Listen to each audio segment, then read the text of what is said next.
tonight to our workshop. The first thing that I would ask you to do, please, is to turn off anything that beeps, buzzes, or makes a noise, please.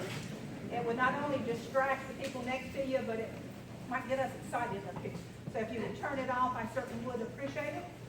And if you would rise with me for our invocation and say to the flag. Dear Heavenly Father, we do thank you for having the opportunity to come here tonight in this beautiful facility and help and serve the people of Walton County. We thank you so much for the right that our ancestors have provided for us to have a country, where we can speak freely about decisions that we feel like our leaders should make. And we ask that you give us guidance and direction in everything we do tonight, that it will be in the best interest of the people of Walton County. And we pray for those that are not with us tonight, Lord, especially the family of Kenny Oliveira, as they hold his service tonight. We pray that you be with his family and his loved ones. All these things we ask in thy name. Amen. I pledge allegiance to the flag of the United States of America and to the republic for which it stands, one nation, under God, indivisible, with liberty and justice for all.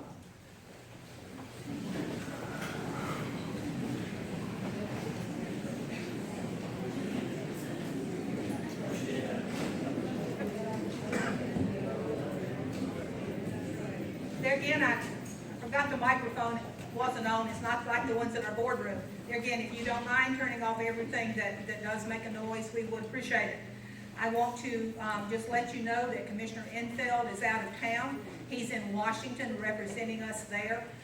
He's working. He's just not here tonight. And I also want to thank the school board, Carlene Anderson and Mark Davis, and the other school board members that are allowing us to use this facility. We will start off tonight first with a presentation by beach access expert to the Board of County Commissioners, Mr. Theriak. Yes, ma'am.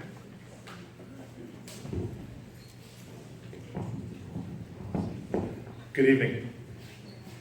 I'm David Theriak with the law firm of Theriak and Spain, and you've asked me this evening to give a presentation regarding the customary use doctrine. So I'm going to walk through that this evening, if I can get the computer to work. Let me start off with describing what we're addressing. The first picture shows a typical beach, and it's well-established law in Florida that everything seaward of the mean high water line is owned by the state. Whether you have a deed or a title, if it's underwater, if it's seaward of the mean high water line, it's owned by the state of Florida. The dry sandy area is between the mean high water line landward and the vegetation line. The doctrine of customary use addresses whether individuals have a right to utilize the dry sandy area of the beaches for recreational uses. This property is owned by the upland owner. It's not owned by the public. And the customary use doctrine addresses whether there is a right of the public, of individuals in Walton County, to be able to use the dry sand for recreational purposes. And let me just add that the doctrine of customary use does not address how you get to the dry sand. It's only what happens once you get to the dry sand. So it doesn't address access from a road to the beach, only what happens once you get to the beach. The doctrine of customary use actually began in Oregon. The seminal case is Thornton versus Hay. It established the public's customary rights over the dry sandy area of all of Oregon's Pacific coastline. And in that case, the court relied upon what the English use, which called custom. And that custom does not apply to individuals, it applies to a certain place. And the court noted that Native American inhabitants and original settlers had used the dry sand since people walked in North America. The elements of custom under Thornton versus Hay, there were 7. The use of the dry sand area must be ancient, exercised without interruption, peaceable and free from dispute, reasonable, certain, obligatory, and not repugnant. And the law, and this is a very important point, in Stevens versus City of Camden Beach, the Oregon Supreme Court held that the law of custom is a background principle of state law. What that essentially means is that when custom is established on a beach, that's not a new right. It's a recognition of a traditional use that occurred prior to ownership of property. The customary use doctrine in Florida began by a decision from the Florida Supreme Court called City of Daytona Beach versus Tonarama. Now there's a little picture there of Daytona Beach in 1896 on the 4th of July. And there's some really good language that I want to take a few minutes to read so that the audience who probably have not had a chance to read Tonarama. Again, this is language directly out of the Florida Supreme Court's decision. No part of Florida is more exclusively hers nor more properly utilized by her people than her beaches. And the right of the public to access to and enjoyment of Florida's oceans and beaches has long been recognized by this court. The court continued. Again, this is the Florida Supreme Court. The beaches of Florida are of such a character as to use and potential development as to require separate consideration from other lands with respect to the elements and consequences of title. The sandy portion of the beaches are of no use for farming, grazing, timber production, or residency, the traditional uses of land, but has served as a thoroughfare and haven for fishermen and bathers, as well as a place of recreation for the public. The interests and rights of the public to the full use of the beaches should be protected. And here's the test that the Supreme Court set forth for establishing and recognizing a customary use on the dry sandy area. If the recreational use of the sandy area adjacent to mean high tide has been ancient, reasonable, without interruption, and free from dispute, Such use, as a matter of custom, should not be interfered with by the owner. However, the owner may make any use of his property which is consistent with such public use and not calculated to interfere with the exercise of the right of the public to enjoy the dry sand area as a recreational adjunct of the wet sand or the foreshore area. This right of customary use of the dry sand area of the beaches by the public does not create any interest in the land itself. The rights of the owner of the dry sand area may be compared to the rights of a part owner of a landlocked, non-navigable lake. The general public may continue to use the dry sand area for their usual recreational activities, not because the public has any interest in the land itself, but because of a right gained through custom to use this particular area of the beach, as they have without dispute and without interruption for many years.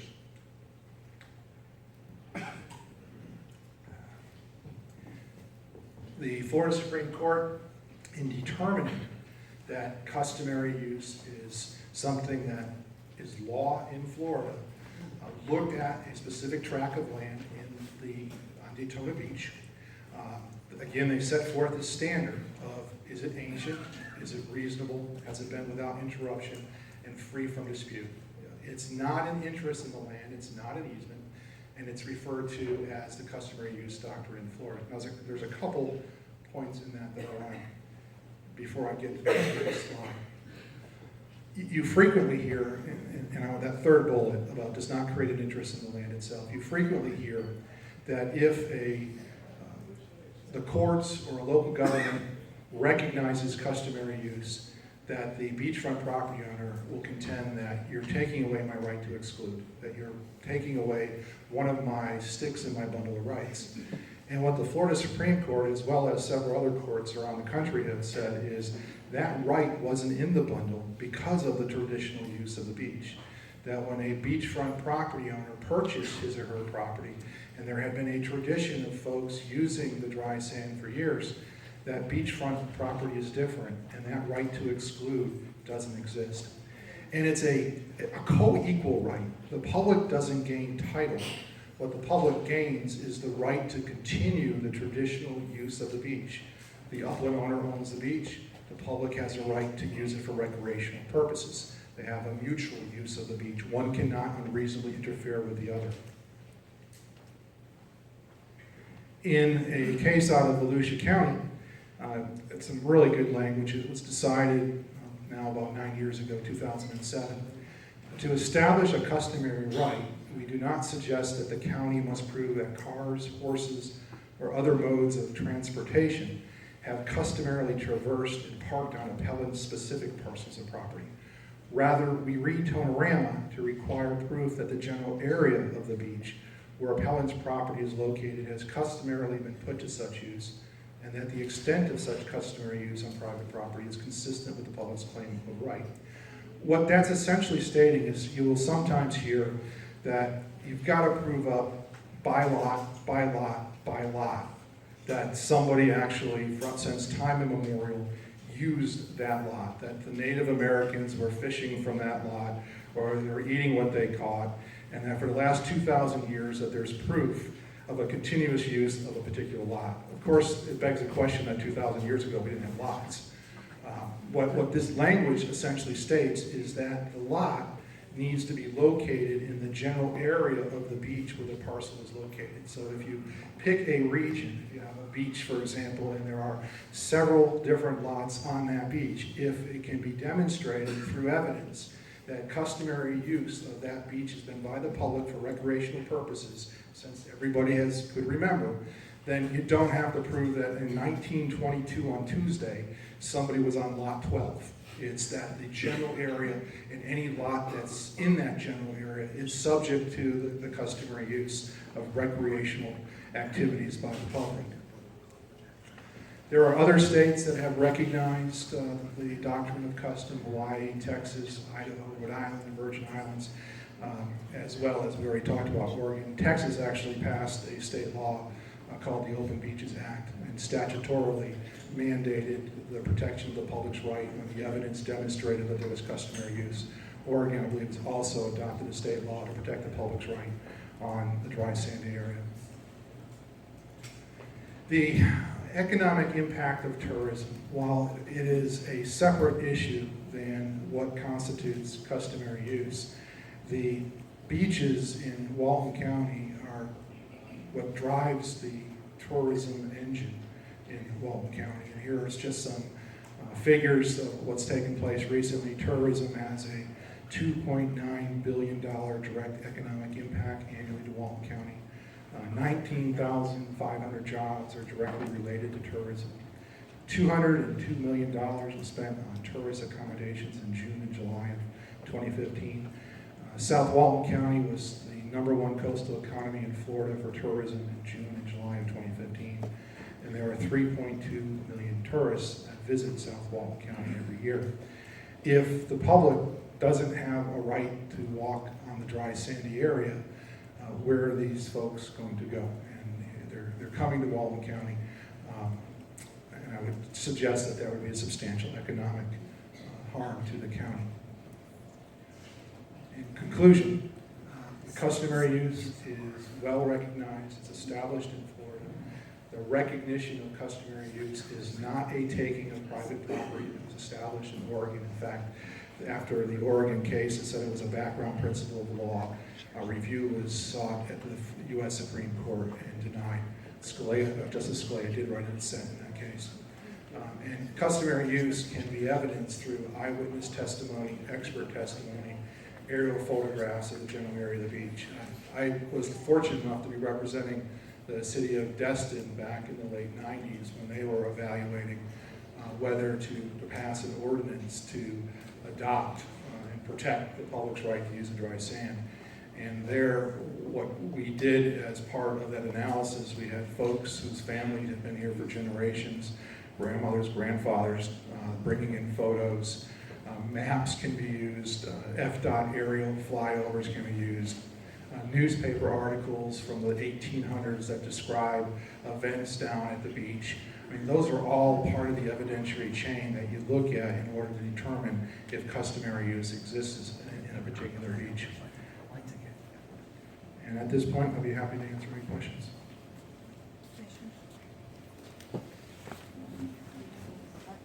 Good after turn your light.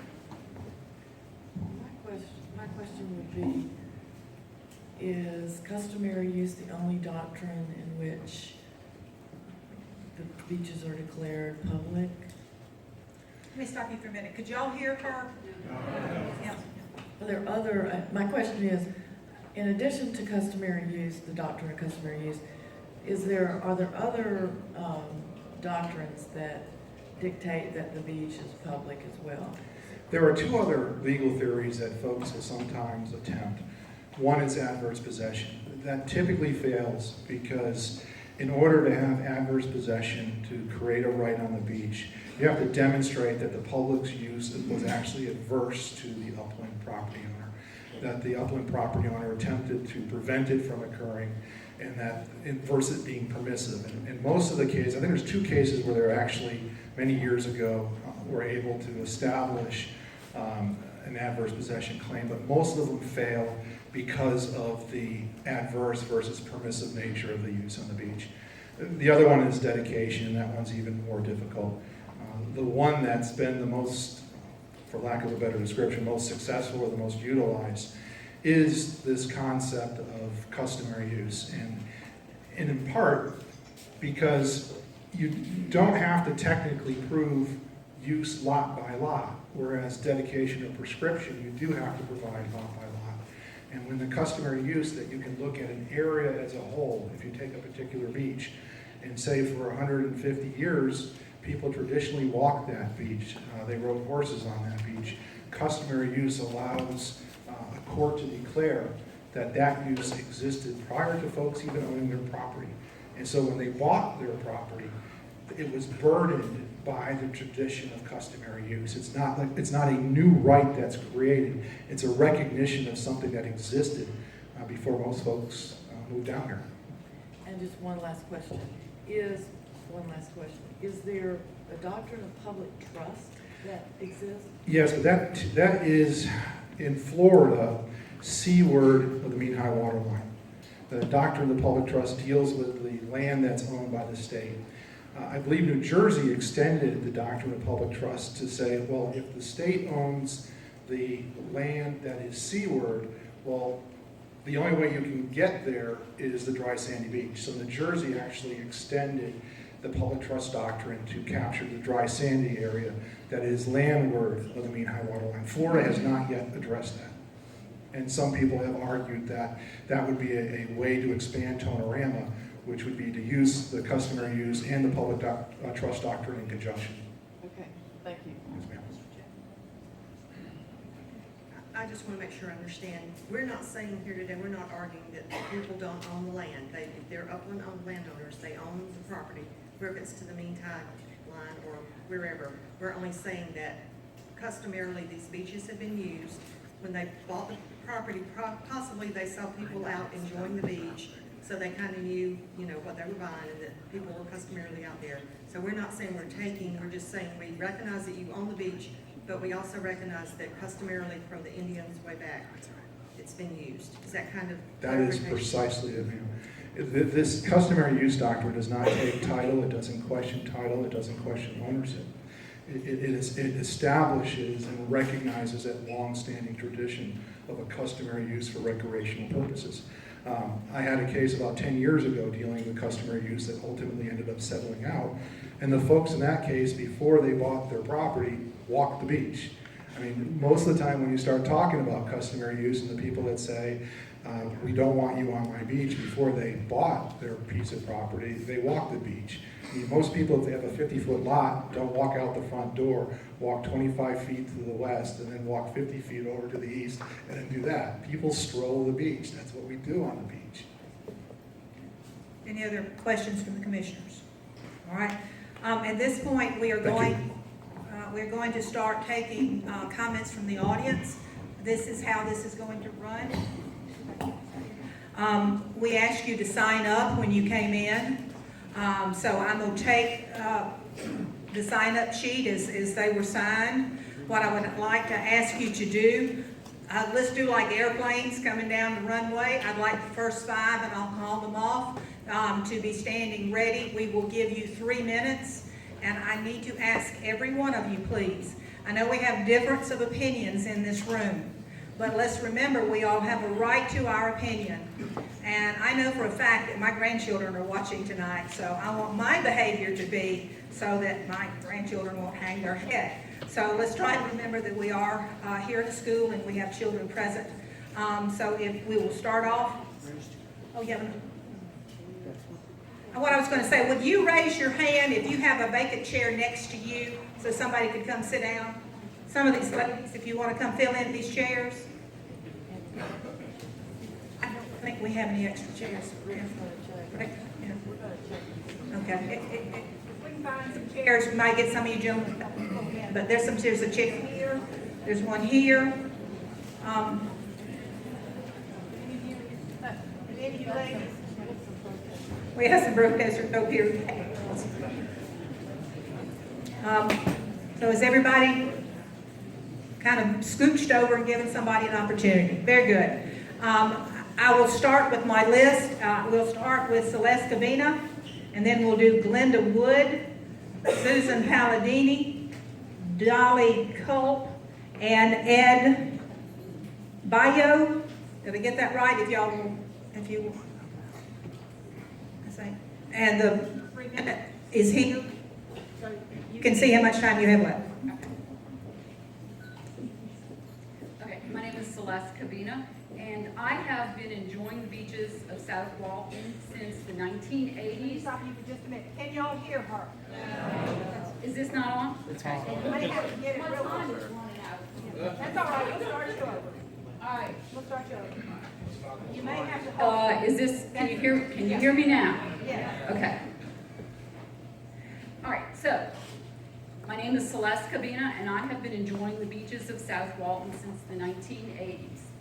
But apparently, about 15 years ago, a couple of grumpy old men decided that they were going to run some people off their beaches, and the commission, when I looked through the minutes, in April of 2003, in November of 2007, and January of 2009, touched on and discussed customary use. But at that time, or those times, the commissions, which some of y'all were on the commission at that time, punted on the issue. And that's a word that Larry Jones used in his thesis of customary use, punted. Now's the time that we need to move forward with a customary use. We can no longer push this issue out of the way. What we're having now is what we're seeing the last couple of years through various legal maneuvers. People are taking ownership of the beach, roping it off, and not letting people, ruining people's vacations, ruining people's photo shoots, etc. Another thing that Larry Jones said in his thesis is that it takes courageous action. And that's what we need from this commission, is courageous action to put forth a customary use ordinance that includes the dry sandy portion of the beach from the mean high water to either the toe of the dune or the vegetation line, not some arbitrary distance, because then we'll have the sheriff out there with a tape measure telling people, can you move back 6 inches, you know? So that's what we really need, and we need y'all to do this. And I read Larry's thesis, it's an excellent piece of work, and I want to quote something that's in his thesis, except I'm going to change the word from Florida to Walton County. The right of the public to use Walton County beaches is of huge importance to the economy of the county. Her beaches are the greatest draw for tourists, and with tourism being Walton County's most significant industry, absent the ability to access the beaches, the county's economy would suffer greatly. With this understanding, establishing the right for the public to access and use the dry sand portion of her beaches is a critical issue in Walton County, one of which is worthy of all efforts necessary to establish and protect. Larry, I hope you still believe this. I hope the commissioners understand this. And I hope, to use Larry's words, I hope that you have the courage to move forward with this. And yes, there'll be litigation. Yes, somebody's going to be unhappy, but this is for the good of all people.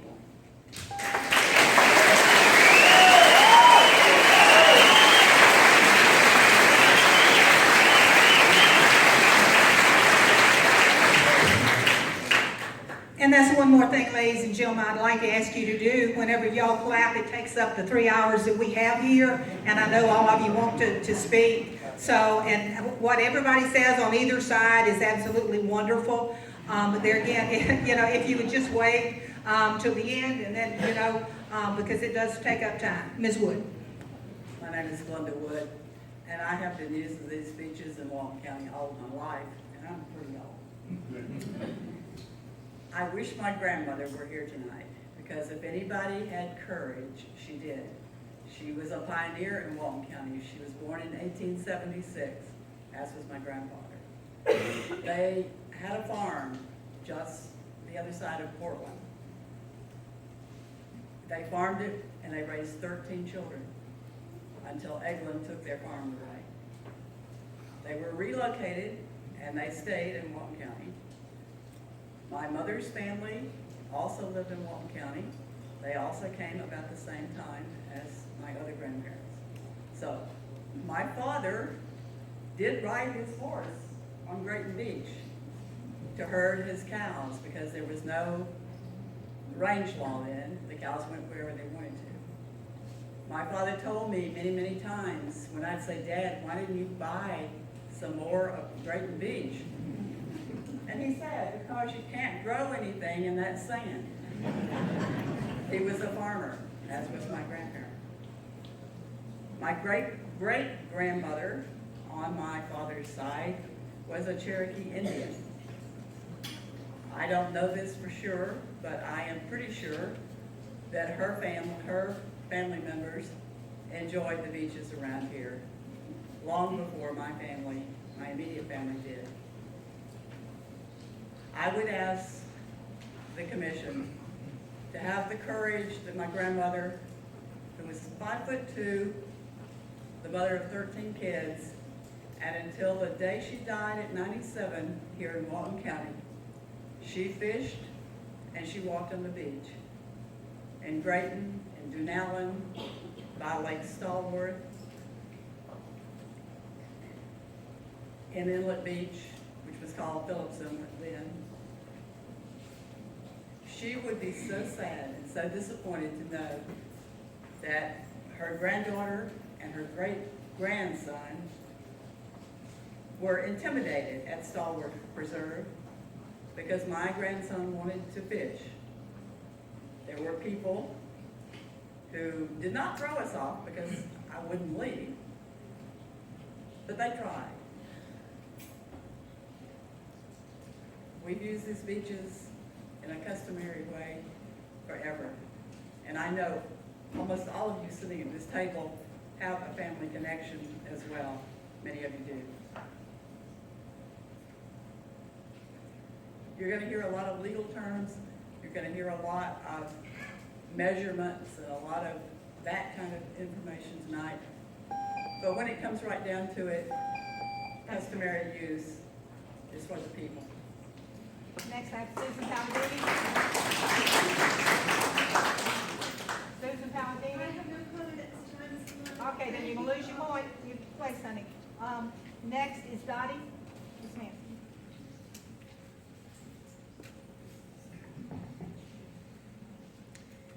I am Dottie Culp.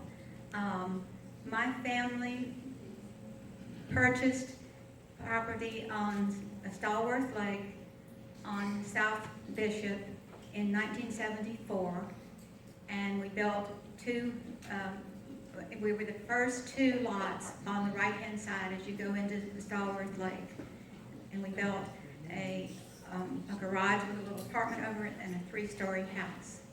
And I was there until 2000 when I sold, and I moved to on North Bishop in Beach Highlands First Edition. The first one is called Beach Highlands, the second is Beach Highlands First Edition. I have lived all over the U.S. and in France, and I have never lived in a community that was more congenial and wonderful as this community is. I love this community so much. This must be a real political year because I'm for a compromise. So, my compromise would be, and I understand customary use, totally. But my compromise would be the access to the customary use. And my proposal is that there would be an access owned by the county with a gate, with a card issued to all homeowners to swipe to be able to enter. And I'm talking primarily now with the Beach Highlands community.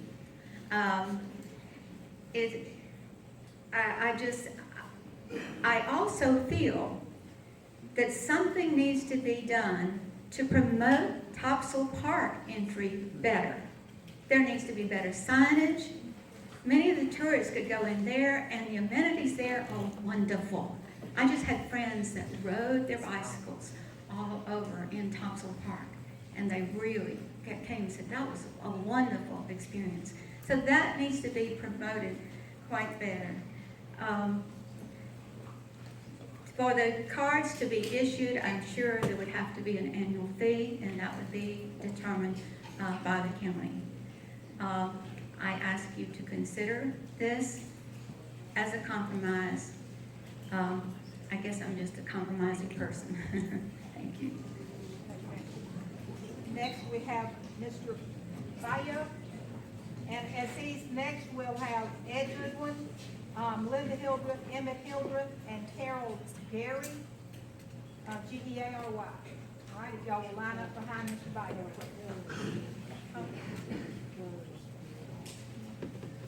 Go ahead, sir. Thank you. Name is Ed B.O. I've been walking on these beaches all my life. I'm 61 years old now. About 20 years ago, my wife and I bought a home on Lakeview Drive. I'd like to thank Councilor Theriak for his excellent opening presentation. I think all the answers we need are right there. Customary use, there's no question about it. I don't see how anyone could logically argue that we haven't had customary use on these beaches. I think that would be a bogus argument if anyone tried to do that. I think the other key word in that presentation was enjoyment.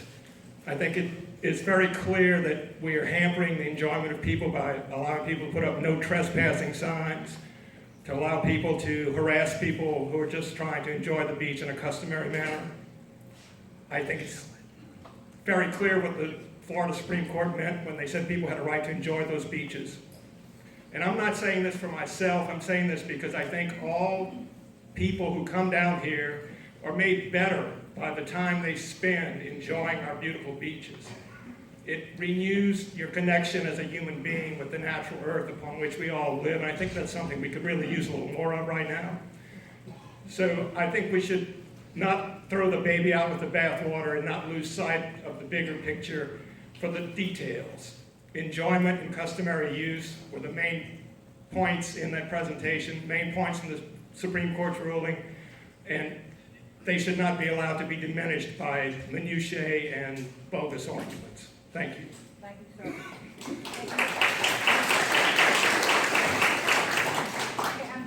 Let me remind you again, please, if you will hold your applause till after, at the end of the meeting. We're getting it out of order, Ms. Geary. I'm Carol Geary. I live by Eastern Lake, and I've been here since 2002. I've walked the whole bike path, and I've also gone on all the beaches from Inlet Beach to Topsail and enjoyed them. And I'm definitely for customary use, free and clear. And I also hope that the county provides adequate access for people to get there.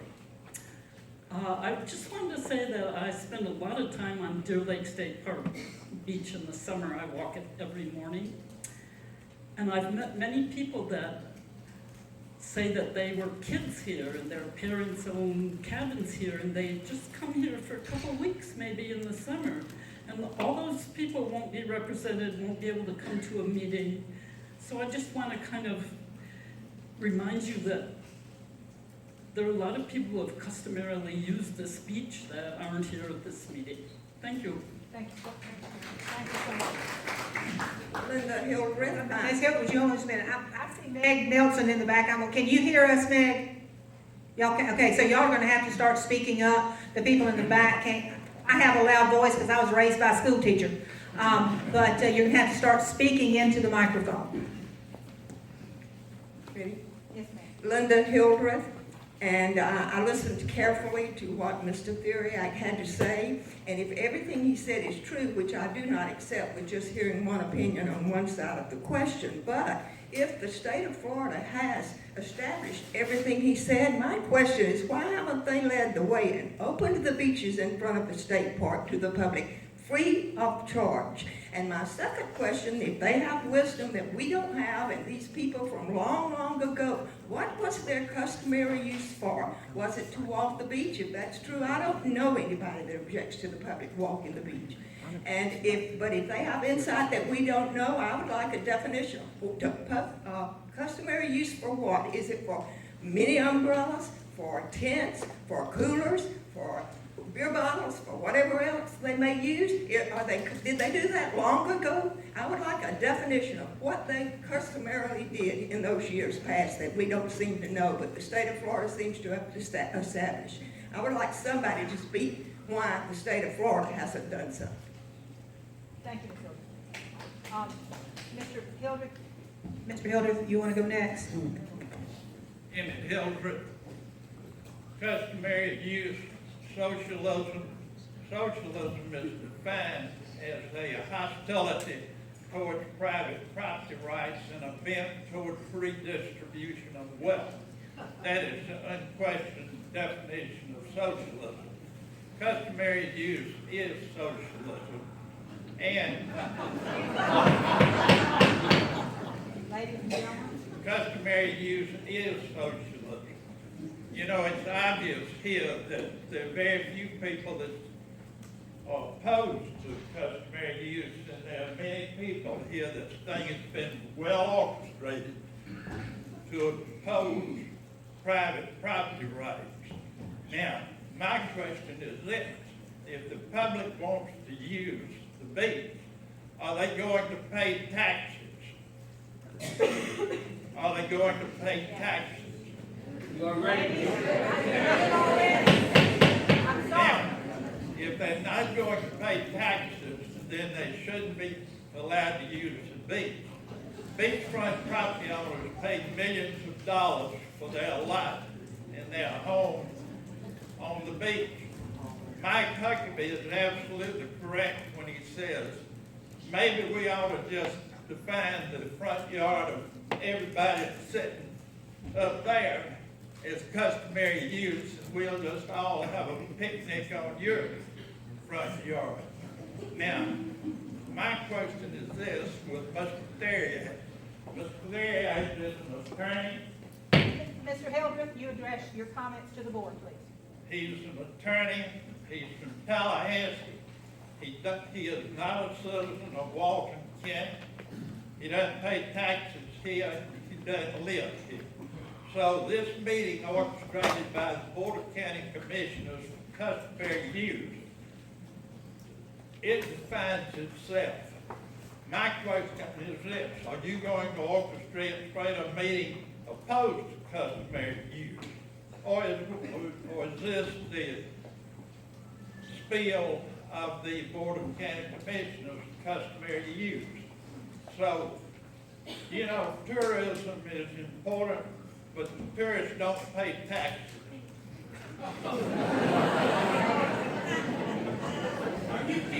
All right, I'm sorry. I know it's difficult, I understand that. But we're here to listen to both sides with respect, all right? Well, you need to put the time back on. No, sir, I'll give you 10 minutes. Seconds. Go ahead, Mr. You give me, how much? Give him 15 seconds. Any rate, my final conclusion is this: I think it's very obvious. This meeting was very orchestrated by the Board of County Commissioners to support customary use. Thank you. Mr. Godwin. And after Mr. Godwin, I will take Tom McGee, Bill, is it Butella, David Kramer, and Gary Drake. If y'all would line up on the runway. Which one of these? That one, you're gonna have to hold it up so we'll be able to hear you. Is this speaking? Yes, sir. My name is Ed Goodwin. I live at 113 Fort Panic. Hold it up. I'm Ed Goodwin. Is it turned on? Yes.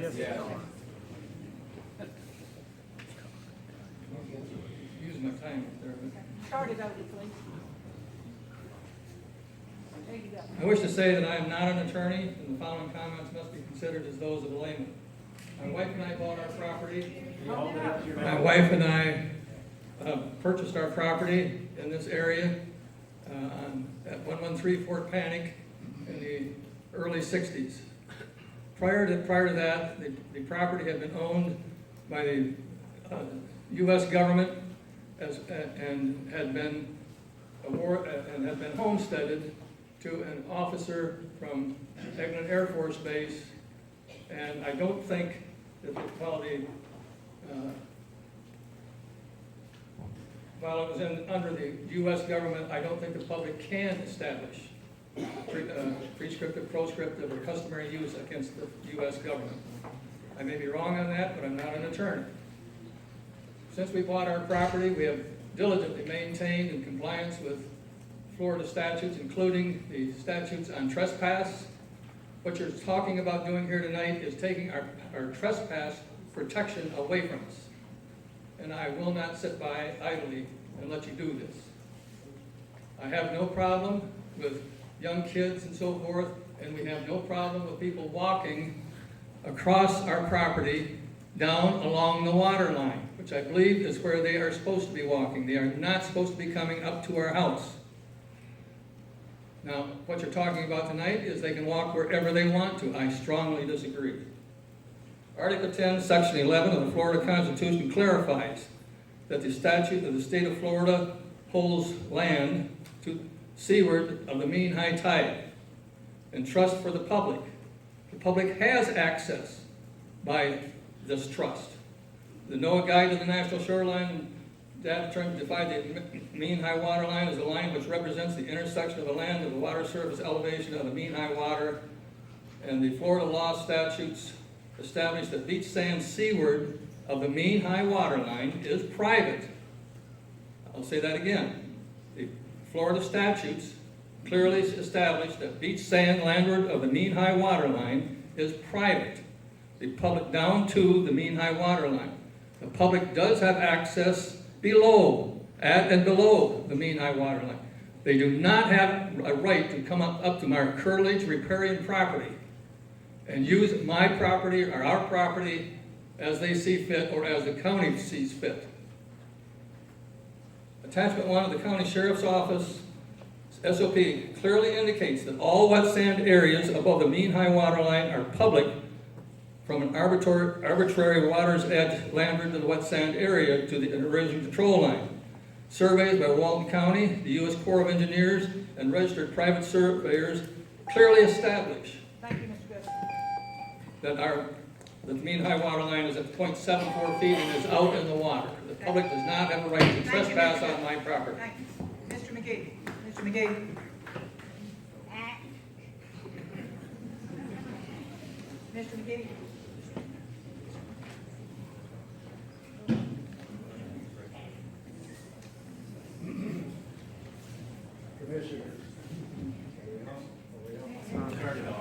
Commissioners, thank you for this opportunity. First thing I want to say that David has correctly and accurately stated the doctrine of customary use.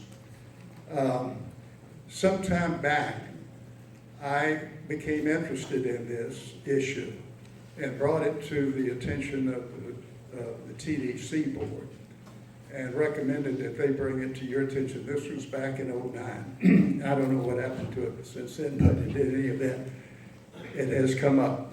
I have done a good deal of research with the attorney Dustin Daly and other folks to determine the customary uses of the beaches in Walton County.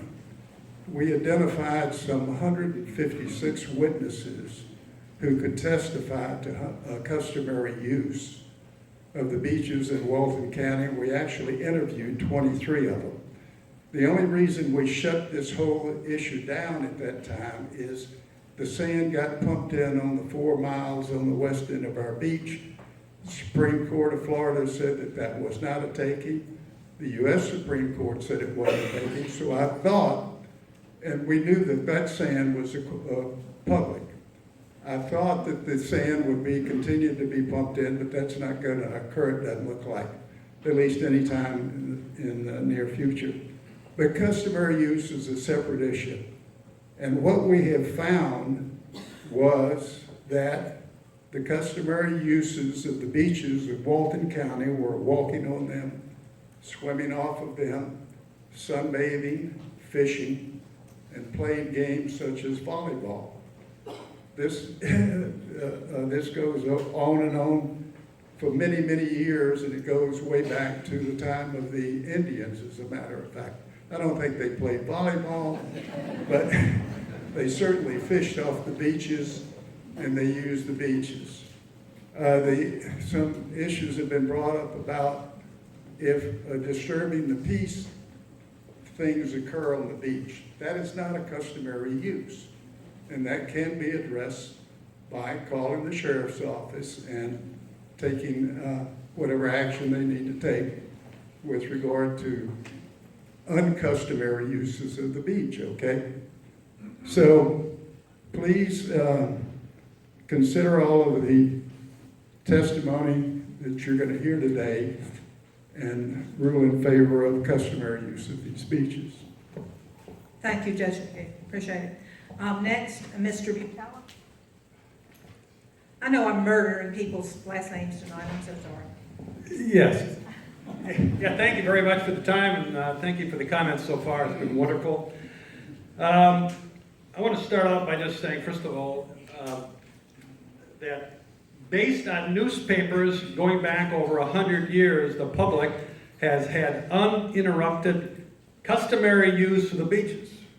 So there's certainly plenty of evidence there. Uninterrupted public beach activities are documented by walking, fishing, bathing, sunning, and actually it also says here motor vehicles and horses. You know, I've been coming here for over 20 years. I've owned a few properties down here, but I've never seen any horses up there. But really what we really want is, I'm going to repeat the same thing that they've been saying. We would like to enact an ordinance establishing customary use on all beaches from the toe, the dune, to the water. Thank you very much.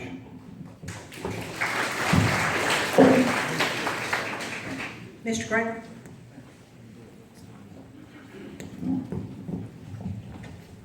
Commissioners, David Kramer. I'm a Florida resident, beachgoer since 1967, resident of the Panhandle since 1981, and a Walton County beachgoer since 1984. I don't want to have to tell my daughter where or where not she can sit on the beach. She's not been raised that way. Laws are made by man, and the natural law is the one that pervades in this room tonight. There is, as Mr. Deriak said, a bundle of rights that I learned that goes with real estate, and that right isn't an ownership right, it's an easement right that we're talking about here tonight, and that's all we're asking for. I spent a lot of time thinking about this, and you have basically two paths to go by. The first is if you create an ordinance that says, and change the land development code, you open yourself up to several things. One is the result that there will be a definite Bird Harris taking. The problem with that is you don't have any idea of the amount of the judgments that they can be, or the attorney's costs that you would definitely, if lost, any of those Bird Harris actions that you would be responsible for.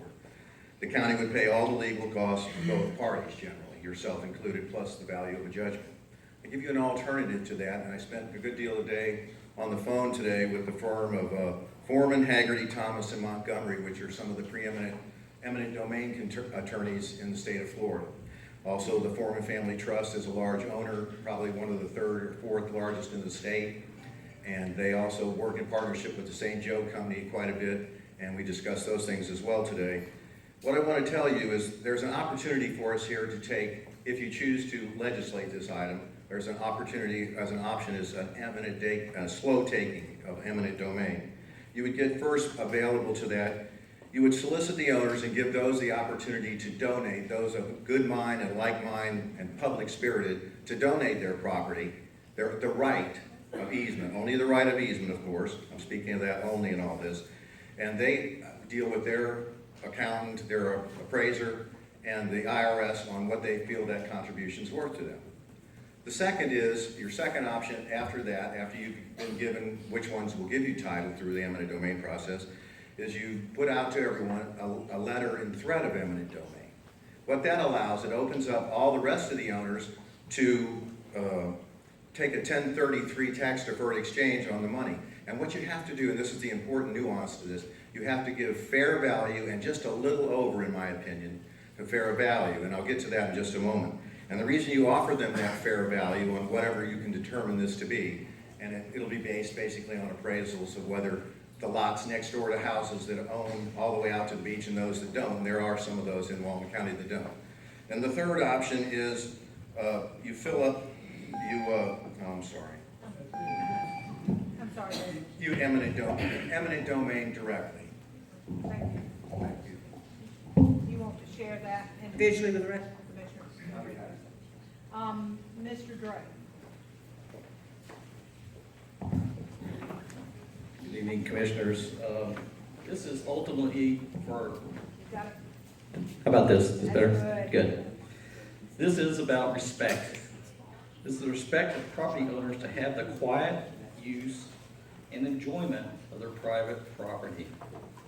I think most beachfront owners don't have an issue with people walking up and down the beaches. They probably don't even have an issue with people quietly sitting on the dry sand of the beach of their property, of their private property. But in customary use, is it customary use to have 15 people and frat boys drinking and making a disturbance? I don't think so. And with customary use, how to do private property owners have private use and enjoyment of their property. The other question I have is about liability. Who's going to take liability who gets hurt on my property, on our beachfront? Will it be Walton County? You have 3 minutes. Okay. So liability is also concerned. There's no benefit to me to have people on their property who can sue me for liability. Do you know how many beachfront frontage Walton County has for government and private public use? Mr. Drake, I don't mean to be rude. We're Yeah. here to listen to you. Oh, I We're thought here this to was a listen work- tonight. Oh, I thought it was a workshop and exchange. Well, we're listening to you. Okay. There's 32,369 linear feet according to the Corps of Engineers. Yeah, there's at least that much. That was part of the HSDR survey. That doesn't include the government property that wasn't included in the HSDR. So there's over 6.1 miles of public beaches in Walton County that the public can use today. There's 3 state parks and 9 regional beach accesses. Deer State Park has 1,995 acres. Creighton Beach has 2,200 acres. Topsail Reserve has 6,400 and 1,643 acres. And restrooms that the public can use. There's also 38.2 acres of dry sand beaches that are part of Walton's regional accesses. Again, this is about respect of private property owners' rights. And customary use will take that away from us. Thank you. All right, next we have Jackie Markle. I'm sorry. We have Jackie Markle, and then Gary Fleming, Cecil Tate, C-A-T-E, Mark Walker, and then Joan, it looks Fulton, F-U-L-T-O-N. You fine? I'm up. Hang on.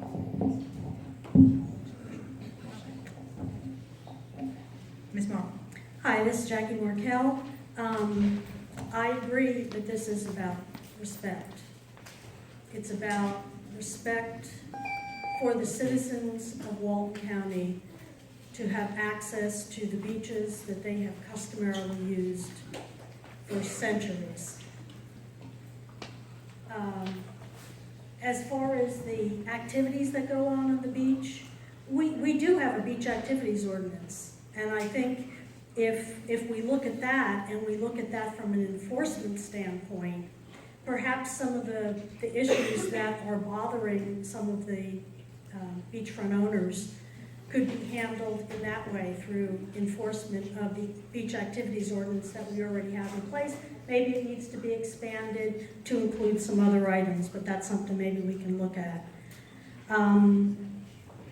The thing that bothers me is that there have been so many, if you look at this land from the time before lots existed, there have been several transfers of ownership of these lands along the way. And when I see these quiet title and corrective deeds changings happening, it's not clear to me if the land that is being taken is even available for the taking to the owners that are taking it. And customary use is really what I want. I would love to see from the toe of the dune to the water's edge. But knowing how contentious this is going to be and how expensive and divisive it's going to be within our community, I think we need a multi-pronged approach to it as well. I think we still need to look for accesses we can buy. We need to preserve and fight for every square inch of beach that Walton County has an interest in. Same with the accesses. No more abandoning properties, easements on the beaches. Because the other day I heard that the access near Dune Allen was considering being abandoned because the new homeowner's lot line intersects the Vizcaya property line, which would not allow access directly to the beach for the public. So, you know, I'd like to see our legal check the history of some of the transfers and understand whether some of the people who have actually changed these titles, like some of the things that happened in Blue Mountain Beach, if that was those were actually actions that they could take. Who owned those beaches? When did these transfers of title happen? So, purchasing property, checking, monitoring those corrective deeds, and I thank you for having the courage to take this up. I truly do.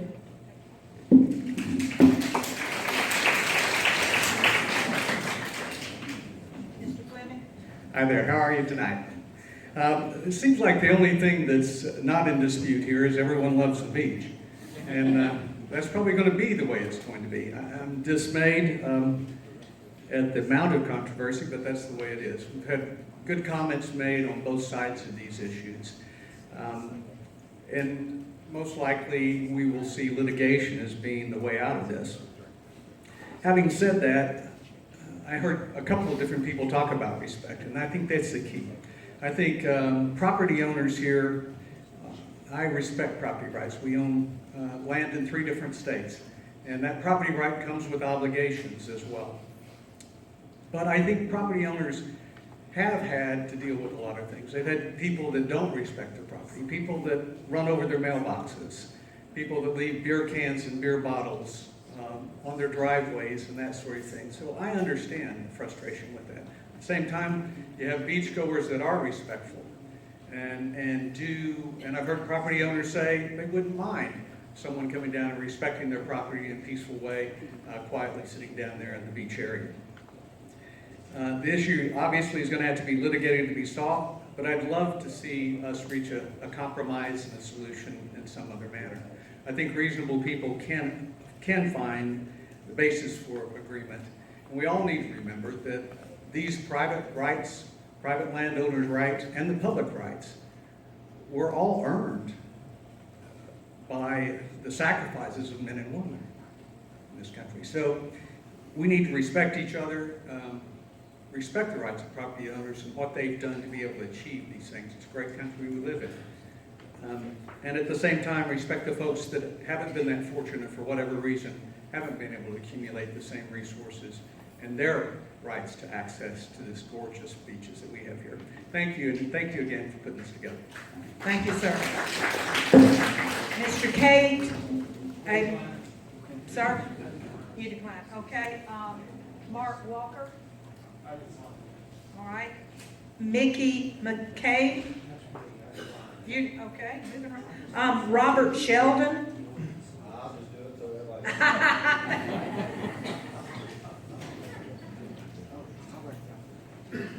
You just wanted to break the streaks. Yeah, I just didn't want to sit back there and say,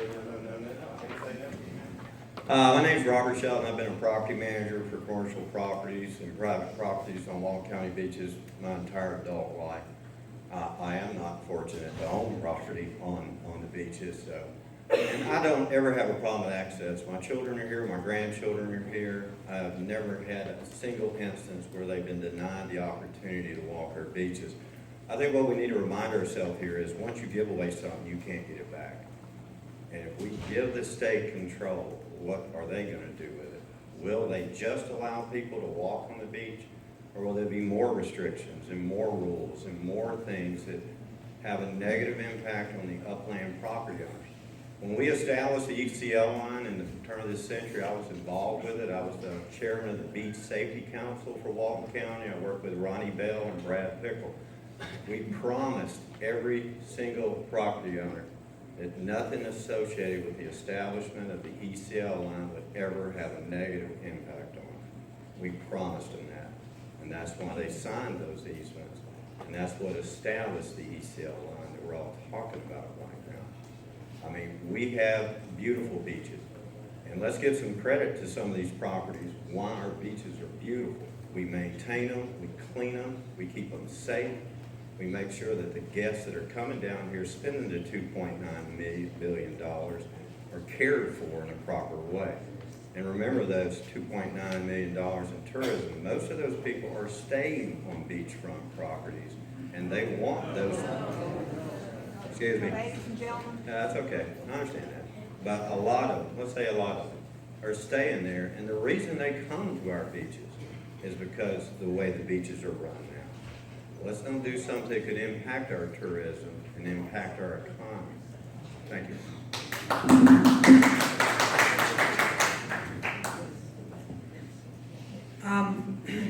Karen Hart. After Ms. Hart, I'll have, it looks like Michael Strickland, Jimmy Kuhn, Richard Bryan, and Brian, it looks like Carr, C-A-R-R. Ms. Hart. Good evening. My name is Karen Hart, and I'd like to thank you for taking up this issue. 6 generations ago, my ancestors moved to Walton County, and since then, my family has enjoyed living in this beautiful area, rich with so many stunning natural assets, including our beach. My husband and I are full-time residents of Old Seagrove. I'm deeply concerned by recent events and attitudes that are threatening customary use of our beaches. I'm here to encourage you all to do whatever it takes to keep our beaches publicly accessible in line with the use of my family, other residents, and visitors who have enjoyed this area for many, many years. I respect private property laws, but I do not understand the quiet title process. In my neighborhood of Old Seagrove, 5 beachfront lots show ownership to the water on the property records, despite the plat dated October 24th, 1968, showing beach for public use recorded in public records of Walton County. I don't understand how this happened. Quiet title has also been used in Beach Highlands, a neighborhood created and formerly owned by my dear uncle, Leon Bishop. His children, my cousins, who have provided historical statements which I sent to you, have assured me that my uncle's intent was to design a neighborhood with publicly accessible beaches, which has been the case for many, many years. The beach is Walton County's most valuable natural asset. That's why most people live here, and that's why millions of people visit annually. What is the future of beach accessibility and use in Walton County? What are my rights as an inland property owner to continue using the beach as I have for years? What rights do tourists have? What about all the restrictive beach signs and fences and use of the beach for commercial activity? Clarification is needed. I hope Walton County will be acquiring additional beach property and developing more accesses to meet demand, not restricting access and minimizing public beach. I hope you will fight to keep our beaches publicly accessible in line with historical customary use. Thank you for your service to our county and for consideration of my input.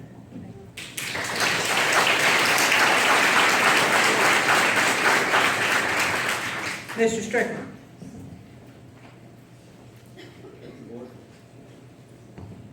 Thank you, Board, for some time to speak here. I'd like to make comments in agreement with customary use for beaches in Walton County.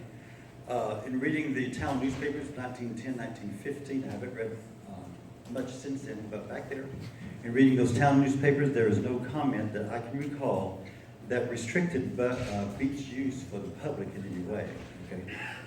So to me, for 100 years, the public has had access to the beaches of Walton County, and maybe more. Another one is that my dad's parents came to the area in 1921. Granddaddy helped clear the road to the ferry, which allowed people access to the beach, among other routes down there. So there's that in agreement with customary public use. Then on my mom's side, her folks came to the area from Detroit in 1945, about the same month right now, actually. Granddaddy was in bad health, he was working from factories in Detroit, car factories. The doctor said, well, you can keep living here if you want to live about 6 more months. So you can leave the area and live longer. So he left the area, came to Walton County, and lived another 40 years, dying at 80-something years of age. But a lot of that early year or two that he came here, he spent on the beaches of Walton County, convalescing and getting better. And so having public access to the beach has been a benefit to our family from then and on to now. And so I encourage you to consider the matter of customary use of public beaches here in Walton County. Thank you.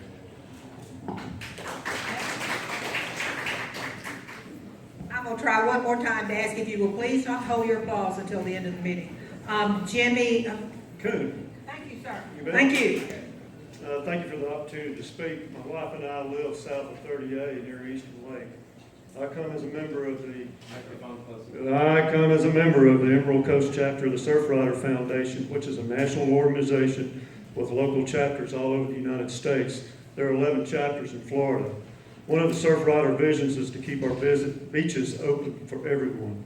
Surfrider has a small legal team that is eager to support the county in their efforts to write legislation and improve the county ordinances where they concern beach or ocean-related issues.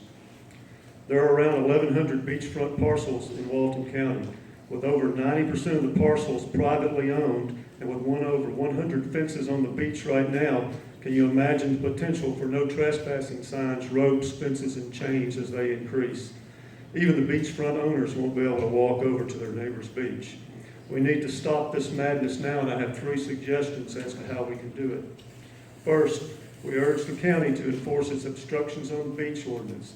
Surfrider suggests revisions to clarify the scope and effect of the ordinance, which plainly prevents beachfront owners from posting signs, fences, or ropes on the beach which pose a threat to the health, welfare, and safety of county residents and tourists.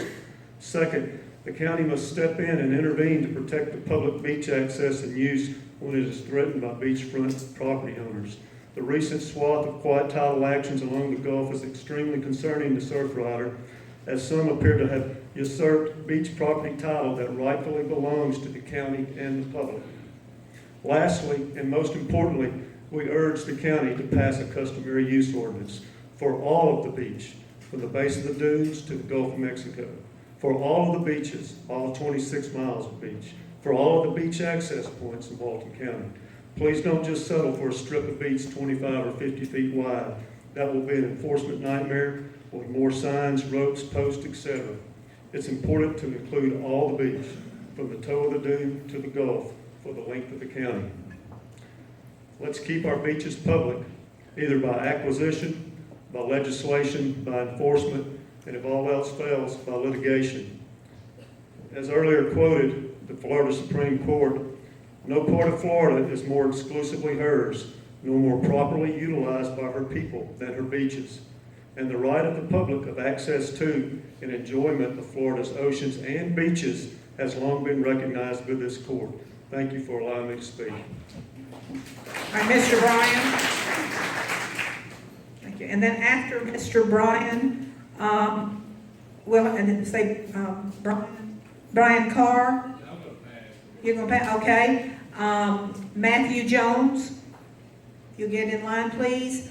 And Paul, I'm going to kill this. What'd you say? Casarona. Did we come close? Okay. Great, thank you. Mr. Bryan. Yes, I think the customary use. You got it? Turn it on. The customary use is established. It's there, the doctrine is there. However, times have changed.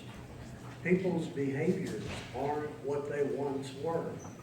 And that needs to be taken into consideration. There are caveats here.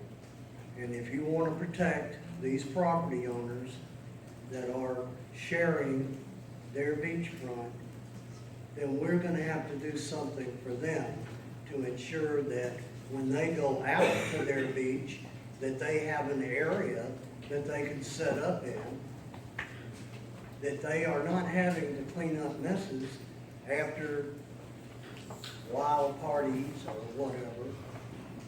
And also, we might think about giving them some kind of tax exemption for their sharing that beach. Thank you. Mr. Jones? See, I can pronounce Jones. My name is Matthew Jones, and I'm a Florida native, lifelong resident, and registered voter. Since I was old enough to remember, I was taught that the beaches are public and can be used by anyone. I've been using the beaches ever since. Specifically, my family has used Beach Highlands Public Beach Access and Beach for years. We normally walk or ride our bikes and follow all the beach rules and regulations, even educating other beachgoers of these rules. One Memorial Day, we decided to take our elderly neighbor to the beach and offer to do all of the work, so as a veteran, she could simply enjoy herself. As soon as we parked on the right-of-way and exited the vehicle, we were greeted by screaming from a second-floor balcony that this was a private neighborhood, the sheriff had already been called, and we would be towed and possibly arrested. Despite the ridiculousness of this appallingly unneighborly behavior, we continued on our way and spent an otherwise peaceful day at the beach. It was utterly horrifying as a local who knew they had a right to be there. I can't imagine how a tourist spending thousands of dollars on a vacation would feel. Some have argued that this is an inevitability, and that the county will lose money if the public's right to the beach is defended and upheld. If the county does not maintain the right of the public to use their beach, the results will be catastrophic. Tourism will plummet, property values based on beach access will plummet, and businesses will close. Private beaches will kill Walton County.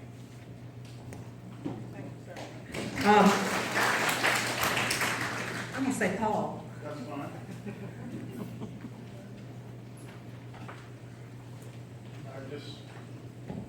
I would just like to thank the commission for this opportunity to speak.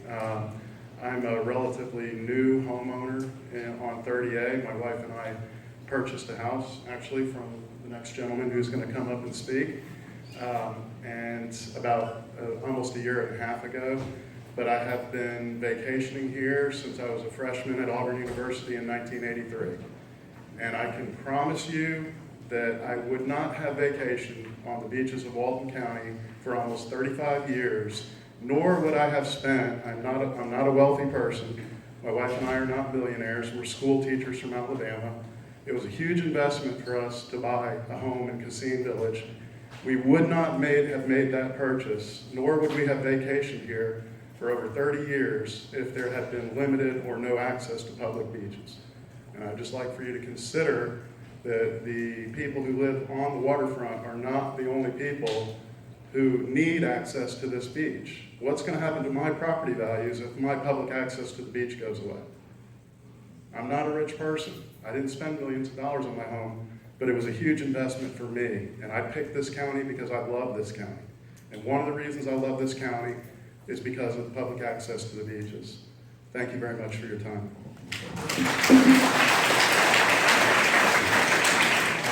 We will take two more people, and then we're going to take a short break, I believe, if the restrooms are in this direction, I believe. But first, we'll hear from Richard, is it Butella, and then Rick Everett.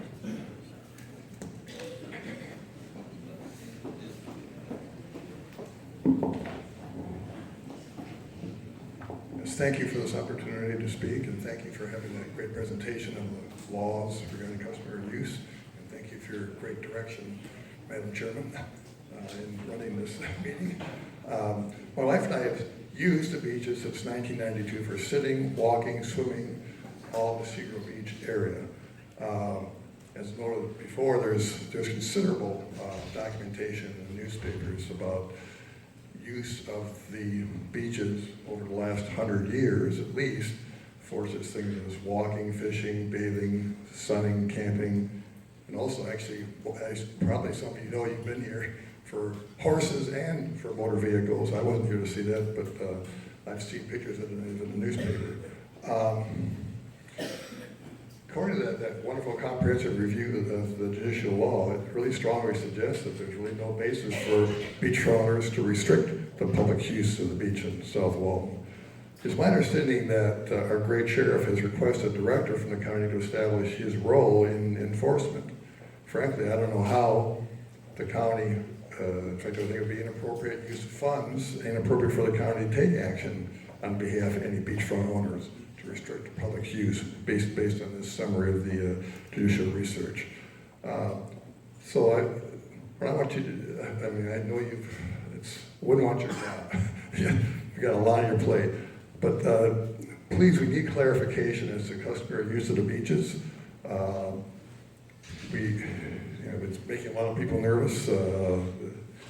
And please become more proactive in preserving and protecting all beach accesses, including beaches that actually were dedicated to the public. I mean, some people had foresight back in the 70s and 60s and to actually dedicate the beach to the public, such as the Sea Highlands and Sea Girl Beach. God bless them. And unfortunately, as you heard, there are some unscrupulous property owners that are actually changing the deeds from the original federal surveys to take their waterfront to the water's edge. That needs investigation. Please purchase as much beachfront property as you can. Our beachfront parking and facilities are vastly inadequate. If you don't live in walking distance to the beach, you're going to be out of luck. And please, what you can do as soon as possible is to remove all signs and fences that impede public use. As far as I can tell from this research, they violate the public's customary use of the beach. Thank you very much for this opportunity.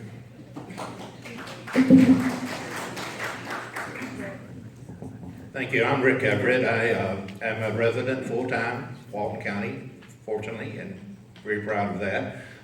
Tell you two quick stories. One, I'm 63 years old, and my uncle took a video of me in front of the property, which is now the Fontainebleau in Bay County, when I was 3 years old. I still have that video. And we were so proud as a senior in high school when we were talking about the high-rise going up on the beach. And if you're not familiar with the area, Fontainebleau, I think at that time was 3 stories, and we were so proud of it. But currently, I'm residing in Edgewood Terrace subdivision that's a mile north of the beach on 393.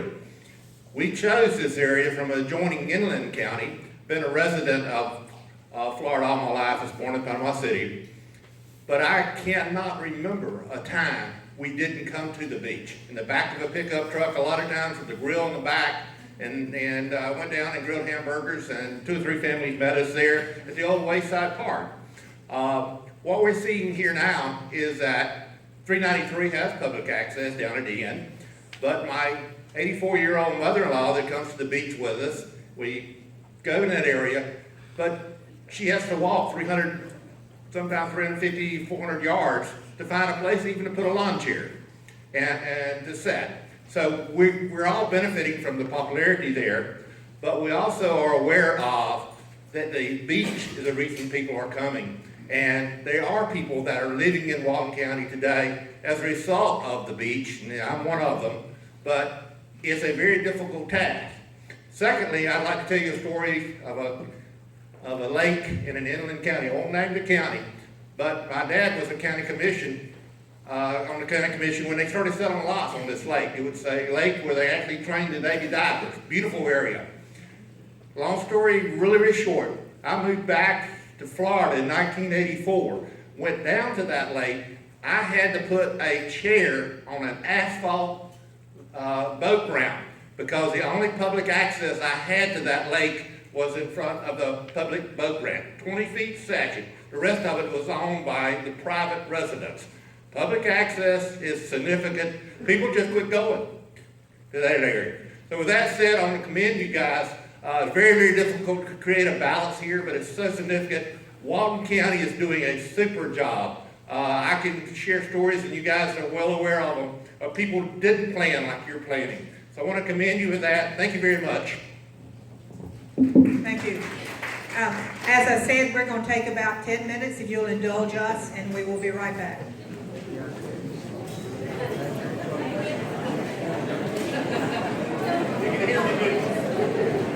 Ladies and gentlemen, can I tell you one thing, please? There's a yellow Corvette. I love to say it's mine, but it's not. Apparently there's a yellow Corvette that's blocking someone that needs to get out. If that's yours, if you would go move it, please.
If you take your seats and be quiet, ladies and gentlemen, we would appreciate it.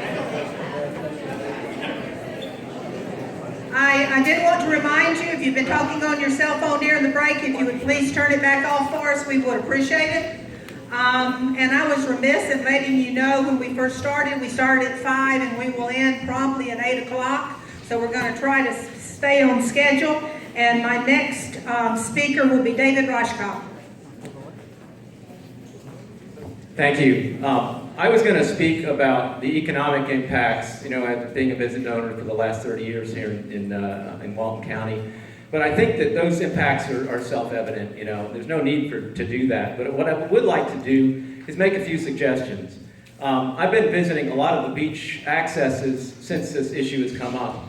And I think one thing that may make your job easier, the sheriff's job easier, and in deference to the homeowners who have beach accesses that are homes next to beach accesses, I think that it would be great if the county commission would work with the TDC to have a uniform way of identifying how many parking spaces there are at each beach access, having signage that's consistent and uniform all the way across the board, so that in deference to the homeowners that are there, nobody likes to have cars parked right there in front of their homes.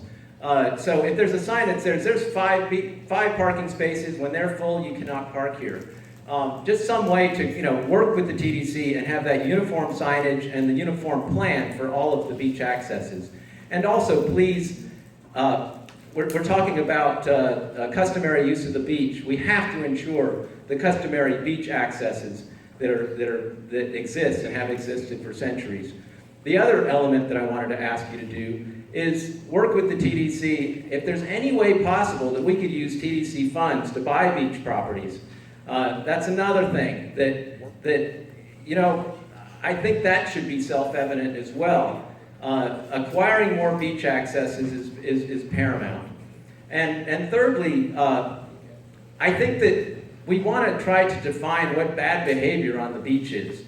To make it a little easier for beachfront homeowners, if there's somebody that's acting out of line on the beach, this would make it a lot easier for the sheriff's department so that we could define what is acceptable and what is not acceptable behavior on a beach, so that we don't have somebody just calling up, complaining about behavior that isn't clearly defined. I think that would be very helpful. So that's it. Thank you. Thank you. Next, we're going to have, and let's say, get on that airline runway again. Greg Good. Okay. Bruce Anderson. Bruce Anderson? I'm here. Okay.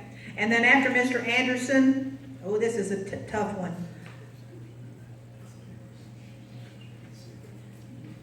Wavan, is it Y-V-A-N-E? Partra? Okay, you can come next, ma'am, if you get in line. And then after, that's worse. M-A-F, Maffett, is the last name Maffett? Anything close? First name looks like S-E-H-E? Moffett? Okay, well, let's go ahead, and I may have to come back to you. Go ahead, sir. Thank you, Commissioners, County Attorney, Assistant. My name is Bruce Anderson. I'm not a Walton County resident, I'm a Okaloosa County resident, but I am a local attorney. I've practiced here for many years. I grew up on these beaches. I spent time on these beaches, spent time in Okaloosa, Walton County, and a significant amount of time in Panama City.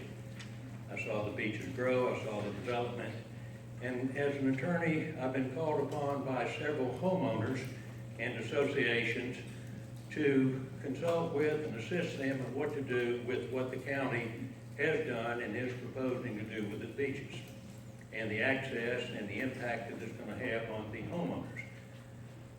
The first activities that I were called upon was to address the failure of the sheriff's office to enforce the trespass laws following an action and a determination by Judge Green that determined that your ordinance was unenforceable and that the landowner had a right to post and market property and keep non-owners off his property unless he opted and exercised his property rights to allow access or to deny access. I was asked to meet with the Sheriff's Department to attempt to resolve the issue so that when homeowners called and requested assistance from people who were harassing them, damaging their property, going onto the property, being boisterous, lewd, lascivious, and the like, which I don't think would be a customary use as spoke to earlier. Maybe it is a customary use, that may need to be defined as well. But I was requested to get assistance to the Sheriff's Department to enforce the trespass statutes. This county commission has apparently opted to take into consideration the rights of non-property owners, tourists, for monetary purposes to prop up the budget and to overlook the rights of the individual landowners. My clients are going to be put in the position that if this ordinance proceeds, they have no alternative but to pursue litigation to protect their interests. I'm somewhat confused by Mr. Theriak's role in this to the extent, and I'll say Dave has not litigated with and against each other over the years, and he's a very competent lawyer. But it appears to me that Mr. Theriak was allowed to speak at the beginning of this in support of what apparently the commission has already decided it's going to do in coming up with a customary use ordinance, and he was allowed to speak in the beginning without time limits in order to boast what apparently is the county's position for the customary use. All I'll say is that homeowners will do what are necessary to protect their interests, and I think it'll be something that would be very expensive to the county, either to buy the property or to pay the fees. Thank you. Yes, ma'am, you're next. I'm gonna try this other name one more time. Is it E-L-K-E, Elke? Well, she was with me and she didn't know what she was doing. She didn't want to talk. She said, why did I do that? I said, no. Yes, ma'am, go ahead. Hi, my name's Yvonne Parham, P-A-R-H-A-M, and I am a local since 2008. I'm not a homeowner, but I do pay taxes, and I pay high rent, and I pay high prices in the grocery stores just like everybody else does. So I'm only speaking for myself tonight, but I feel like it's necessary to at least represent myself in this, and I do thank you for that opportunity. In the first time I ever came to Walton County was in the late 80s after a divorce, and I had 2 young teenagers, and I picked up the Atlanta Journal in Atlanta and found an ad for somewhere in Seagrove Beach I had never heard of. And I rented a little place, and with my $150 and a full tank of gas, brought my 2 kids to the beach for a weekend.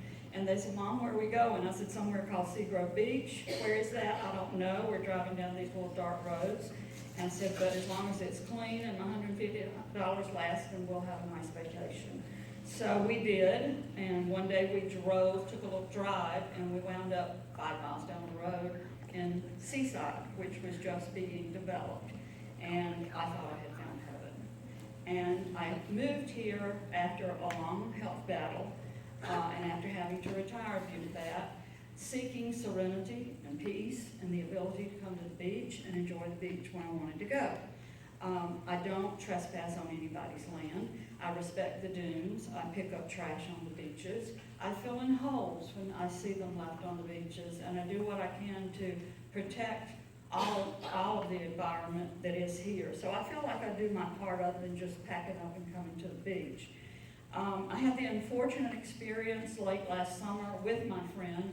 We're both senior citizens, and we had gone to the access that so many have talked about today at Stallworth. And lo and behold, there were 6x6 posts all the way down to the water, and of course, being a natural redhead, it really did not sit well with me. But we found a place, we got away from the line, and we thought we were respecting the homeowner. And he called the sheriff, who came out and said, I'm sorry, but you're gonna have to move. And we said, how far? He said, about 12 inches. That's ridiculous. That is totally ridiculous. I'm not gonna use any terminology because I don't remember all the terms anyway. I just wanna speak for the little guy and say, I totally understand why you don't want to have rowdy people out on your beaches. And I totally understand the trash, because there are beaches I don't want to go to because of what's going on there and the trash that's left behind. But please don't take our beaches away from us, and make it accessible to us, and not have to be harassed when you're out for a Sunday afternoon trying to enjoy some sunshine and sand. Thank you. Thank you. Steve Rowland? I pass. Okay. It looks like John and Billy Joe. Oh, this is a tough one. John and Billy Joe, are they still here? Bryce Snyder. Sir? Bryce Snyder. Bryce Snyder, are you here? Do you want to Yes. speak? I am. Oh, yes, ma'am. Come ahead, please. And then after her, I've got Dr. Riley. Is he still here? Okay. And then Kit Seifert after this lady then. And then Lynn Ness. Yes, ma'am. Hi, I'm Billy Joe Reichschneider, and my family has been visiting Florida on family vacations since the early 1980s. And we enjoy Walton County the best. And when we first came here, it felt like home. And that was our dream, to someday be able to live here. And fortunately, we were able to secure that dream in 2011. Not on the beach, because our finances would not allow that, but we did purchase a home in Beach Highlands First Edition. And when we purchased it, we were told we had deeded access down Highland Avenue. And I understand that part of this is someone's trying to take that away. And I feel like I paid for that, and so it should be mine. We also purchased an empty lot in Beach Highlands. So we pay property tax for both the empty lot and the home that we live in. This is a wonderful community. When we came down as tourists, we did pay taxes because we paid bed taxes in the properties we stayed at, and I'm sure those properties paid high property tax. Some were on the beach, some were not, depending on what our finances were then. My other question is, what's next? The bike path runs in front of our home. We have people on skateboards, we have people on bikes. They don't always watch what they're doing. One person fell off their bike and landed in our yard. Did we have to have an issue of responsibility, and who would be responsible if they were injured? Sometimes they run over our plants. But that's just something that we took into consideration when we purchased our property. The beaches and the oceans are a gift of God, and those should be accessible to everyone. And I agree that if people are being rowdy or cutting in people's driveways and walking across their yards, I don't believe that that should be allowed. But if people are walking to the beach at public access points or deeded access points, I believe once we get to the beach, we should be allowed to enjoy that beach. My husband and I walk the beach often. We're good beach stewards. We pick up trash if we see it. We try to help people if they need help when we see them there. Also, when I say what's next, there are homeowners that walk their dogs and they go in my yard. I have to clean that up. Is somebody now going to make a law that you can't walk your dog down the street or down the bike path? Thank you. Thank you, ma'am.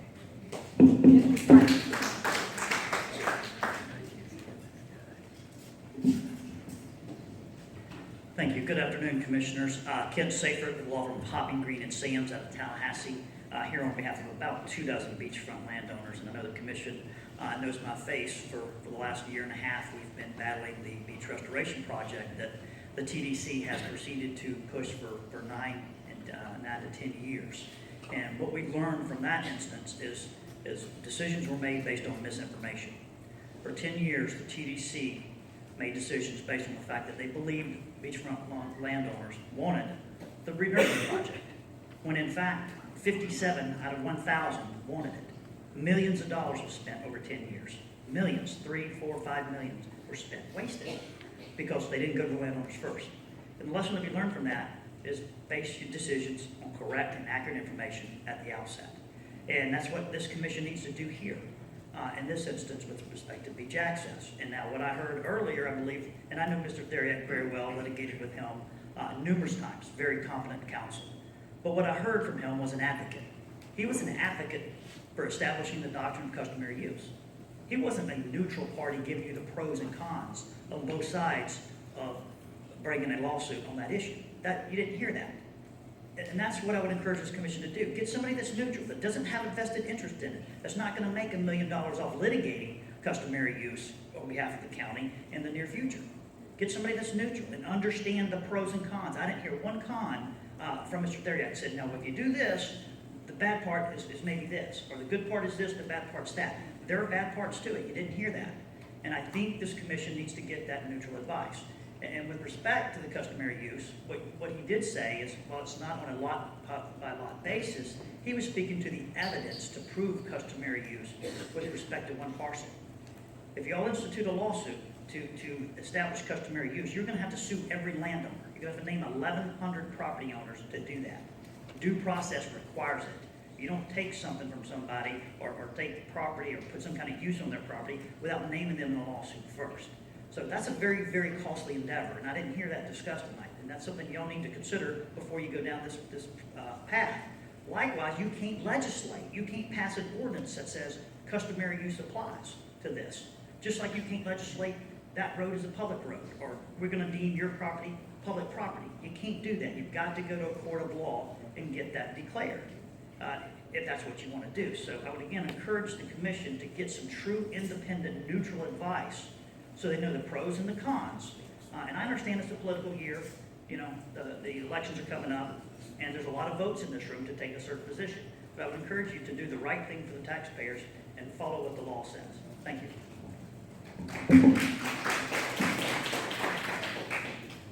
Garner Chandler. All right, and then I need Robert Ham. Oh, I'm sorry, Lynn Nesbitt. I'm sorry. Turn that phone off. Thank you. I think it's appropriate that we're here today, one day after yesterday, where we all exercise, or hopefully all of us exercise our right to vote. And I would like to read, someone said socialism, but I think we live in a democracy. Last time I looked at our Constitution, it said we were a democracy. And I just want to read it in case you need to be reminded, not you guys, but some people behind me. Even though I'm addressing you guys, I'm just reading this little democracy. Government by the people, a form of government in which the supreme power is vested in the people and exercised directly by them or by their elected agents under a free electoral system. So that's that. And I'm a Walton County resident. I've lived here since 2000. And I live near Eastern Lake. And I walk the beaches from Eastern Lake to Rosemary and back to Grayton. And in the last year or two, I've seen some things that have really upset me, starting predominantly with Eastern Lake. Land being cordoned off with signs and ropes. Last year, there was a huge concrete survey marker in the outflow of the lake. It was a danger to children playing in the lake. The outflow of the lakes historically have been open to the public. I don't think there's any question that the outflows are open to the public because they're underwater when they're open. So that just alarmed me. And walking from Eastern Lake to Deer Lake State Park, the number of no trespassing signs, the number of ropes, survey markers in the surf with big poles. One fell off and it was going down the beach, no telling who it was going to hit in the head. And maybe, I think if it hit someone in the head, you know, I don't think the liability is what's important, who gets sued. I think what would be important is some child got hit by that concrete survey marker. So I just want to say customary use is so important. It's important to everyone that's ever been to any beach and that loves the beach. So I just hope you'll use your judgment and think about the people and remember that this is a democracy.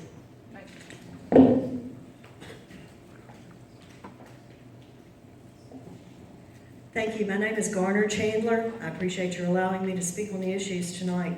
I think it's been pretty well established through most of the speakers that the beaches in South Walton have been customarily used by the public for well over a century. I don't think that's even an argument that we need to be making. Walton County is pretty much a one-industry county. Our tourism affects all of our citizens, north, south, east, and west. If we remove this customary use provision, then we are destroying our economy. We will devastate it. Our local businesses, we take pride in our local businesses, our homespun nature. They're gonna go away. People will quit coming here. Our TDC is always advertising our 26 miles of beautiful beaches. If these 26 miles are reduced to a fraction of that due to the loss of the customary use provisions, where are people gonna go? Our real estate values, I'm a realtor. Many people in this room hate realtors, I get it. But how am I gonna help anyone buy a home if they don't know if they're gonna be able to use the beach in the neighborhood that they thought was a beachfront neighborhood? It's a horrible, horrible issue. Furthermore, our sheriff's department, it's ridiculous that we're wasting our sheriff's department's resources on trespassing calls of people walking along the beach. I just find that absurd. Our sheriffs have so many more important things to do than to deal with homeowners who don't want people walking in their yards. Let the sheriff's deputies do the job that is important. Shut down the meth labs. And if somebody's behaving unruly on the beach, then of course, get them involved at that point. But they don't need to be just ticketing a family building a sandcastle? Really? Come on.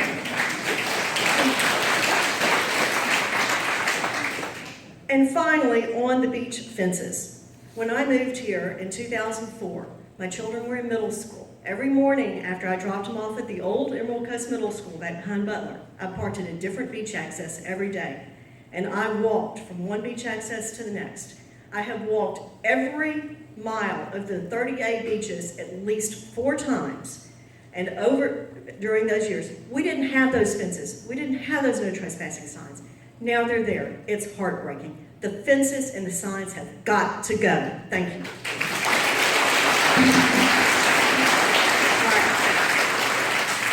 Mr. Ham, Robert Ham? All right. Brenda Park. Do we have Brenda Park? Elizabeth Eberhardt?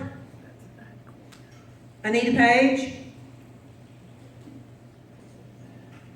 Miss Anita? Okay, and she comes up, then let's have Eric Johnson. AMAUDA Charette. Am I even close? No. Well, if you know who I'm talking about, please come get in line. Thank you. Shuchi. And Brenda Reese. If y'all will all get in the hangar, ready to go. Miss Anita. Thank you. I had a long speech that I'm not going to make now because so many of the points have already been made by other people, and I don't want to be too repetitive. I just want to say a few things though. First of all, customary use is not a new right. It's an existing right. It's a right that we have right now. And what's really being asked is not that you create a new right. It's that you codify in some manner the existing right of the public for certain recreational, peaceful uses of the beach. And really what we're asking for is that will provide clarity to both the public and the beachfront property owners on what can be done under their joint use of the beach. Now, I think it's already been pretty well stated that the bundle of rights, when you acquire title to the beach, does not include the exclusive use of the beach, that is the right to exclude anyone for any reason. And so I think by going through the codification of the customary use process, by making the appropriate findings in order to support the customary use of the beach, and I think there are some additional findings that need to be made, making those findings, and I think also taking another look in conjunction with that at the beach activities ordinance to see if there are some activities that people are being subjected to that are inappropriate, because most of the objections that have been raised so far, as it's been stated, are not even part of customary use. In fact, they are really in violation of customary use. Customary use to me is basically, it's your just ordinary beach activities, such as sunbathing, fishing, swimming, walking, jogging, kayaking, you know, and similar beach uses. And other abuses such as noise that's been raised, litter, and there may be others that we haven't heard tonight. Those kind of problems can be addressed in the beach activities ordinance, and they're also addressed in codifying customary use simply because they are not part of how customary use will be defined and codified. And so I ask that with the escalating issues of harassment of people using the beach, and I myself, you know, have been subjected a couple of times to security guards coming down and asking me or reminding me that I shouldn't be jogging here, I should be jogging in the wet sand, in one instance. In another one, he came down and, you know, told my brother, you need to move that chair. You need to move it 1 foot. And we sat there anyway. But I think a lot of it, I want to go back to what someone said earlier about respect. And I think through the process, if each side is respectful of the other side, many property owners are not objecting to what the public is doing now. And so we need to find where the issues are and just address those issues in a reasonable way, but also guarantee the existing right of the public to use the beach. Thank you. Thank you, Ms. Bates. Mr. Johnson? Hi, my name is Eric Johnson. I'm a resident of Walton County and a small business owner. I'm one of your beach vendors. Sorry, I had a small speaker. Pull it out real quick. Let's see. I am one of the local beach vendors, and I've attended many of these meetings. It's been said previously that the service we provide is very appreciated.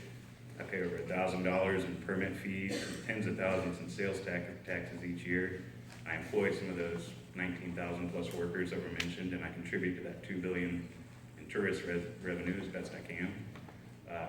Some of the local condos that we contract with have been here for 30 plus years, and vendors like myself have customarily provided a service for these condos under contract. We set out chairs and umbrellas, and have often done so in the same general areas at the same beaches. Some vendors have done so for over 30 years in the same areas. It's an industry. Please keep us in mind. Any ordinances that are passed, make sure that they don't destroy our ability to provide the services that we provide to these condos and other people. That was basically all I wanted to ask, was please keep the vendors in mind. Thank you, sir.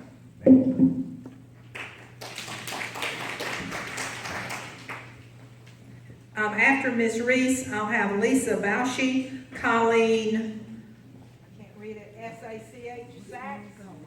Sachs, okay? And Lois LaSure. Can you hear me? You've got to hold it up. Can you hear me now? Yes, ma'am. Okay. Hi, I'm Amanda Schutte. I moved here over a decade ago because of the beaches. I own property here because of the beaches. And during the oil spill, I saw what happened when we don't have beaches for tourists to come to. Not adopting or codifying customary use and customary use of the accesses will be economic suicide for our county. As a taxpayer and as a regular voter, you have my full political support to pursue this if it has to go to the courts. Feel free to hire lawyers. Both sides can hire lawyers, and sometimes that's what we have to do. It's already been taken to the Supreme Court. We can do it again, and they've already made it pretty clear that they would support such an action. Thank you.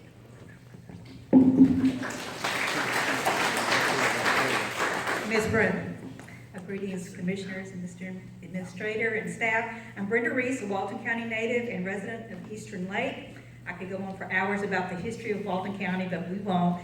And just 1528, we had Narvaez come by the shore and saw native peoples. The boundary of South Walton part of the county was set on December 29th. In 1824, very broadly, and then in 1950, we have our current border. I have many memories of customary beach access and travel between my parents' house on the west side of Eastern Lake to my grandparents' house on the east side of the lake. But I want to spend time talking about my friend, Bob Swinford. Bob Swinford was the husband of Mickey Wesley Swinford, ninth and youngest child of William and Katie Wesley, who platted Eastern Lake Estates in 1939. There is no bridge over Eastern Lake at that time. Access was from the north to the south, from Point Washington to the lake. William Wesley had a 1903 land grant for 160 acres for Eastern Lake Estates. I have a copy of the plat, as well as a copy of the land grant in my personal files from the United States government. Bob told me about Mickey sharing with him how she would walk down to the beach holding her parents' hands. I have a 1945 picture of Bob Swinford and Mr. Wesley and his family walking down to the beach from the Wesley homestead houses down to the beach. Mickey had passed away, and I have pictures of Bob looking across to her homestead across the lake. And his father also had a house next door that is still there. The late Sarah and Earl Day bought the Swinford's house, which was Happy Landing, and they changed it to Happy Days. He invited me to attend his granddaughter's wedding with him at the Wesley House in Eden, which Mickey's parents had built in Point Washington in 1897. Bob is now deceased. He was an active 95-year-old. The posts from the old bridge that the Wesleys used to come down to their homestead beach property are still visible on the north end of Eastern Lake. You can also view them from the east end of the Eastern Lake Trail in Point Washington State Forest. Old sand roads are still visible. It was Eastern Lake where early Point Washington residents came to the beach. This was also noted in Peggy Baylor's book about early Point Washington Sandpiper Journal. The name of the area on the 1939 plant, by the way, is Eastern Lake Estates, Point Washington, so I always call it Point Washington Beach. Anyway, here's an excerpt from a 2006 email from Bob Swinford. Some years after the war, Edgar Wesley and I leased about from the government 2 1/2 acre parcels straddling the pass just south of Mr. Wesley's homesteaded 160 acres. Edgar's lease lay to the east of the pass and mine to the west. We could have done some improvements and then after a few years purchased the leased property for a very reasonable sum. Somehow, not having a clear vision of what was going to happen, we both decided to give the leases up. And so, a little bit there, just nevertheless, he was concerned about the use of the land then. Thank you. Ms. Boucher.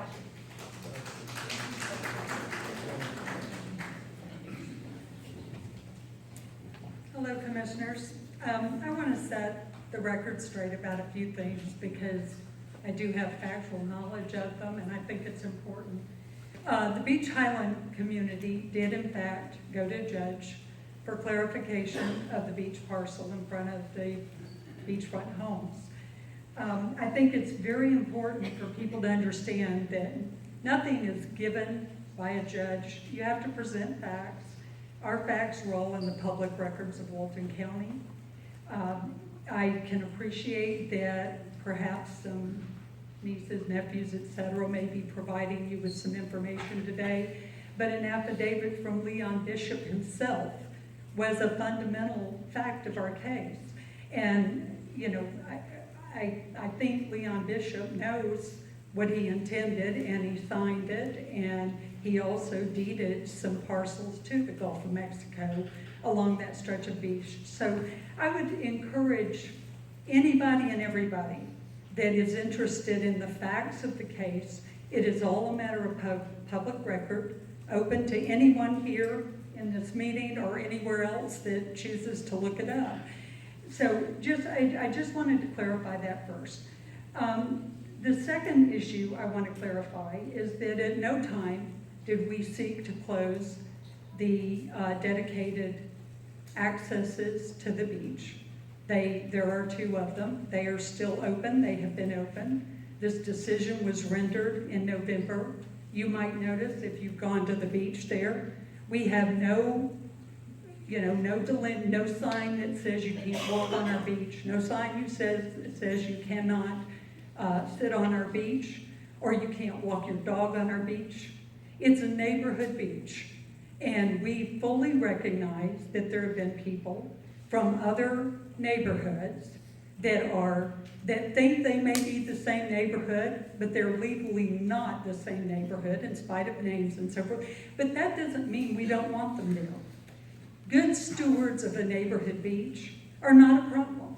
I personally believe, and I'm just one beach owner, okay, I don't speak for everybody, but I believe that this animosity and conflict that has come about as a result of the TDC's penchant for bringing in another 5 million people in the next 5 years.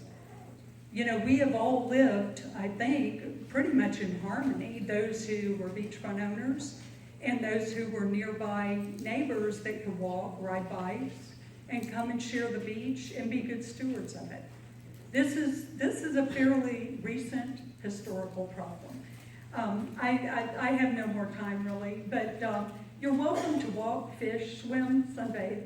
But I think when you define customary use, I'd encourage you to consider whether customary use encourages, you know, tents everywhere, vendors on the beach, etc. Thank you very much. And thank you, Mick. Next we have, is it Colleen Sack? Okay. Lois LeSueur. Is Miss Lois here? She's gone. She's gone. Alan Ficarra. Okay. Terry Bradley. Okay, after Mr. Bradley, I have a Mr. Badger. Is he still here? Looks like Cam Badger. And then Bob Dobies, and then Bill Hackmeyer. Go ahead, sir.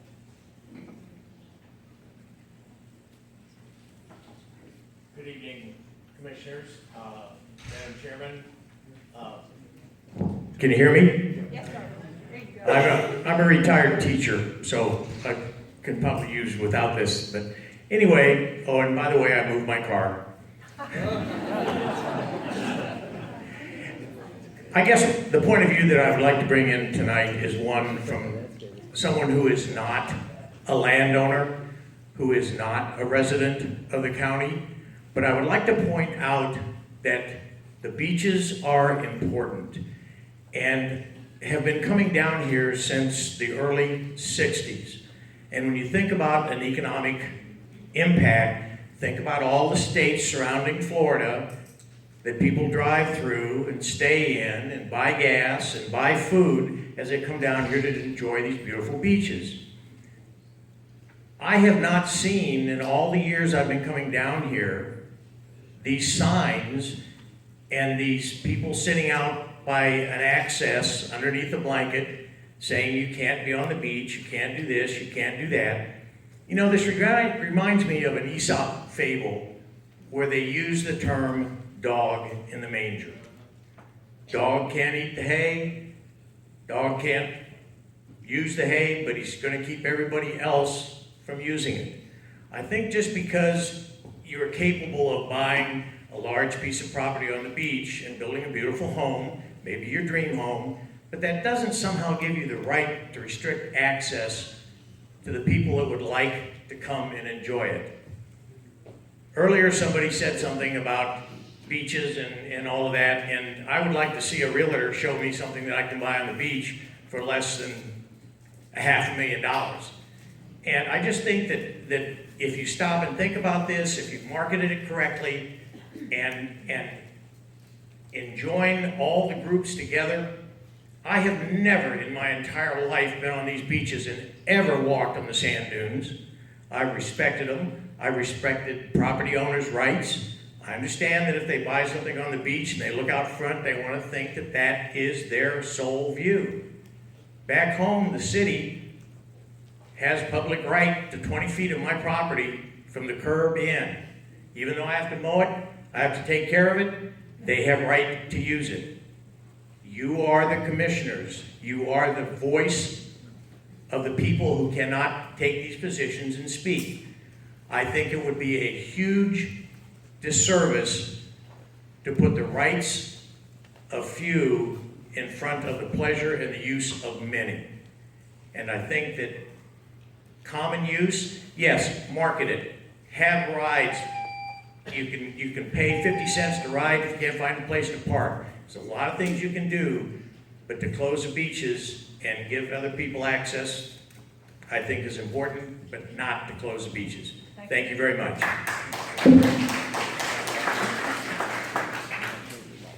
Yes, sir.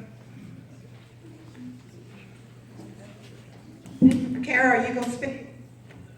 No? Okay. Go ahead, sir. Bill Hackmeyer, Vizcaya.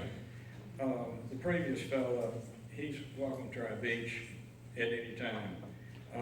But to put the rights of the public over private property rights is wrong. We're a nation of laws, and we're built on private property rights. That said, I'm really, I hate to say this, I'm outraged that you're even contemplating, excuse me, I'm sorry. I'm outraged that you're even contemplating the use or the taking of private property. Pam Bondi, our Attorney General, whom most intelligent people hold in high esteem, has issued an opinion regarding public versus private beach and continuous use. The bottom line of her opinion is the public beach is if the public has enjoyed continuous and uninterrupted use of a particular private beach, the beach becomes public. The key words are continuous and uninterrupted. Contrary to what your so-called expert says, he keeps saying continuous use. It's continuous and uninterrupted. That's the words of the Supreme Court ruling. Fact number one, Vizcaya was developed in the early 1990s and continuously posted signs that state private beach for Vizcaya renters and guests and invitees. So by definition, public use has definitely been interrupted for at least 25 years. Fact number two, the Vizcaya beachfront lines by deed run to the mean high water line, and therefore the Gulf water and wet sand is public. Our beach dry sand is private, period. I believe commissioners should focus your, the word was used, socialist intentions, that of most of the, out here in the audience, they believe they would like to use what other people have worked up for free.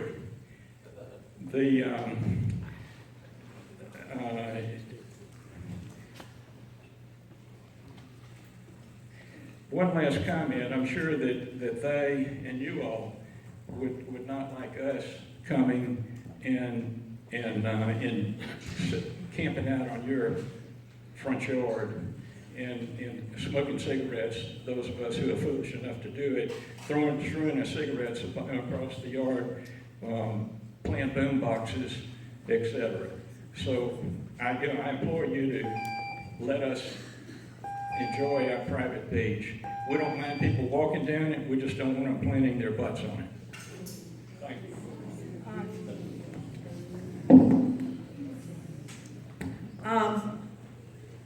Let's see, Bob Dobies.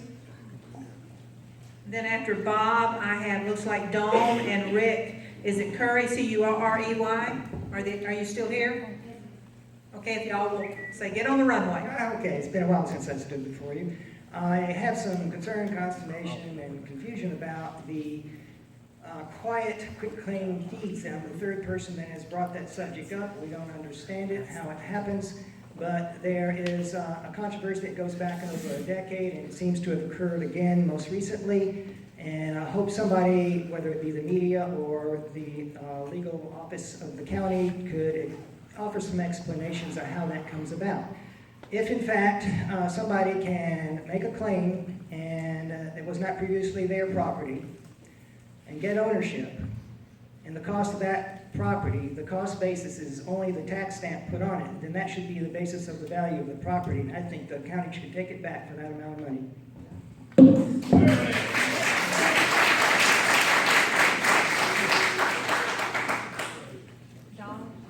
Yes, I'm Dawn Curry, and didn't come planning on speaking this evening, but I just feel like there's some confusion about some of the points, and I think the confusion is public versus private land. I mean, it's obvious, I know that you know that. That's something that you deal with all the time.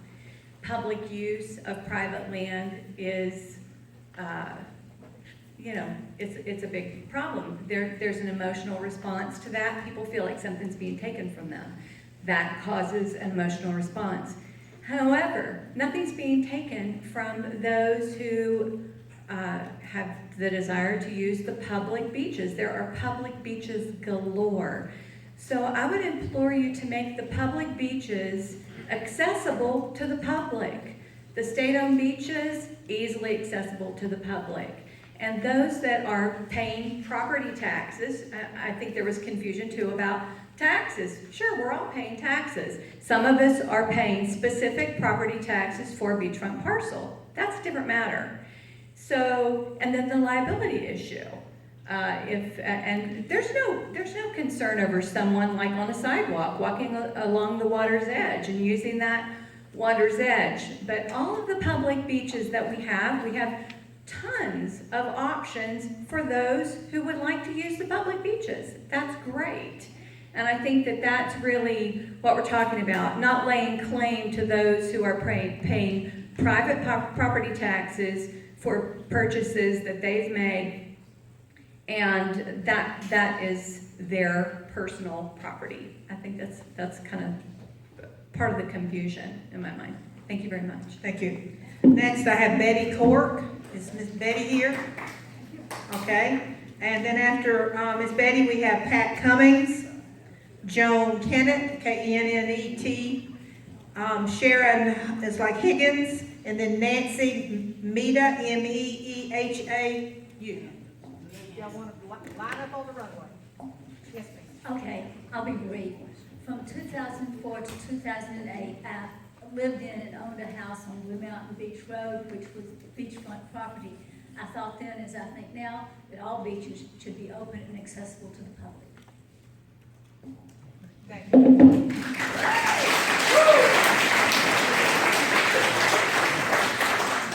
All right, that was Betty. Let's see, Pat Cummings. Joan Kennett. Are you Ms. Kennett? Yes, ma'am. All right. How are you doing? Okay, my name is Joan Kennett, and I live in Beach Highland. And as you know, it's great to see you guys again. It is disappointing that it has to be under these circumstances. However, be that it may. I think some of the problems, issues here are, because I live there 24/7, some of the people that visit the beach don't realize what all we deal with opening up to people coming to the beach and having tourists come and so forth. So this is a situation here. We like our neighborhood nice and quiet. I know that a number of people do walk to the beach, which is great, and we have not stopped them from doing any of that. We don't care for the campers and the people coming in and bringing all their tents and for the public vendors coming in and that sort of thing. We do like to keep our neighborhood safe. Topsail is right down the road. I think it's a great event for you guys to check into that as far as that venue to open that up. Maybe there's other places along 30A that can welcome someone that wants to sell some property along that's open in a public area, maybe increase Edwin Ling or some of the other locations around that are public, and keep them out of the neighborhoods. Small neighborhoods like us cannot take the amount of people that come in there. But I will say this, you guys have helped us out a lot for the signs and so forth, and we appreciate all that. But neighborhoods our size are not conducive for all the tourism that come in, because we do want to keep it safe. And it's a great place to live. Walton County is a great place to live. I've been coming down here since 1970, and it's an awesome place. This is our second home that we have purchased here, plus we have other places too. But I say this, renters great and tourists is fine too, but they can't come over and overtake a neighborhood that's built. And I do want to ditto what Lisa Bichet had said, and Matt Safrank too. I do support that. And thank you for taking the time. I do hope that we can somewhere sit along and compromise some of this, because the beaches are God's masterpiece. And I know everyone loves to enjoy the beaches, but they need to be the public areas and not in these small neighborhoods. And thank you. Thank you, ma'am.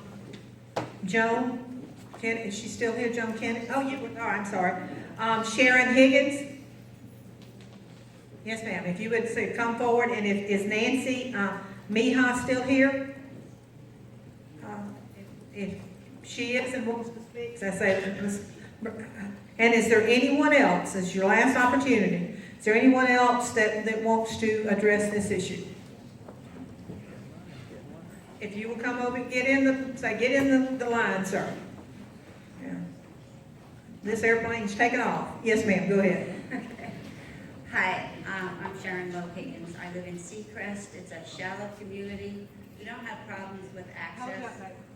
We don't have problems with access because all the buildings on the other side, all the places where people live and stay, that's already an agreement that's made at the time they're built, so we don't have that problem. I've been here 26 years, and customary usage, it makes me laugh, because I used to walk every day on the beach, going east, going west from where I am in Seacrest, and the only people that were customarily using it were the nudists. And that's the truth. People too. I know that. I didn't have any problem with that. They were down Camp Creek and where Rosemary Beach is. But anyway, one thing that I want to say is we owned a condominium in Seacrest, small condominium. I paid $5,000 in taxes. My friend across the road in the townhouse paid $500. Gives you an idea of the tax difference. We're now paying $15,000. We have never told anyone not to go on the beach, but we have reserved the right that if they are abusing the property, we have the right to ask them to leave. I had vendors all across my property, refused to move. I couldn't use my own property. And you're going to have to hold it up together. I had to call the sheriff to get the vendors to move their chairs off of my property where I couldn't get to the beach. So that's something you have to think about. When I came here, I said I promised to be a good steward. So I have never tried to keep anyone else from enjoying it. But when I get a 5-foot ditch in front of my house and the people walk away, who do you think fills it in? And I'm getting too old to do that. We had somebody not paying attention to their kids, dug down 3 feet, then started a tunnel laterally. They could have had that collapse on them. I had to go and get the parents. Who would be liable? I'm the one paying the taxes on that property. I'm the one who has the deed. So if somebody's injured, this was brought up once before, who's liable? I'm not only paying such high prices in taxes and for the land, but I'm having to be afraid every day that something can happen on my property. And then the county has never said it will take responsibility. That's pretty much it. You have to look at it from our perspective. I want to be able to use my own property. And I don't want to trash it every day. And that's what's happening. Thank you, ma'am, so much. Nancy. And if you gentlemen would come a little closer. Hi, my name is Nancy Meehan. I live up on the ridge. My folks built down there over 30 years ago. We had rented a house on the beach that was actually across from Stinky's while my parents were building the house up on the ridge. There used to be a public access right there, because when I came to visit, I was like to my parents, why are all these people coming here? And I was told it was a public access. Now, somehow that access disappeared. My folks also own property on 30A in between Spooky and Mary Lane, and we used to go to those accesses too, which kind of seemed to have disappeared. In any event, I was down at Ed Walleen, which is the access beach I used this weekend. I was down there actually for the St. Patrick's Parade. They have now put grass and pine straw on the shoulder on the right-of-way up there, so people can't park there. Now what happens is typically the parking lot fills up because weddings are allowed to happen down there, and people like to have bonfires, myself included.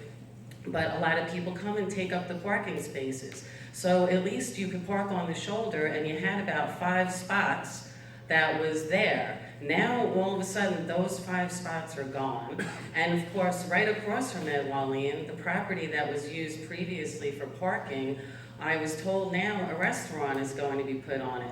So we can't utilize the parking that's over there, and now we can't utilize the parking that's immediately on the shoulder in front of Ed Wallin. So it just really puts a damper on local usage of the park. There's nowhere for us to go to use the beach. And as far as I'm concerned, I used all those beaches and the accesses where Vizcaya is and all those properties all along, because 33 years ago, there really wasn't anything built there. And the condos that I guess usurped the beach access that was right there at the house we rented is gone also.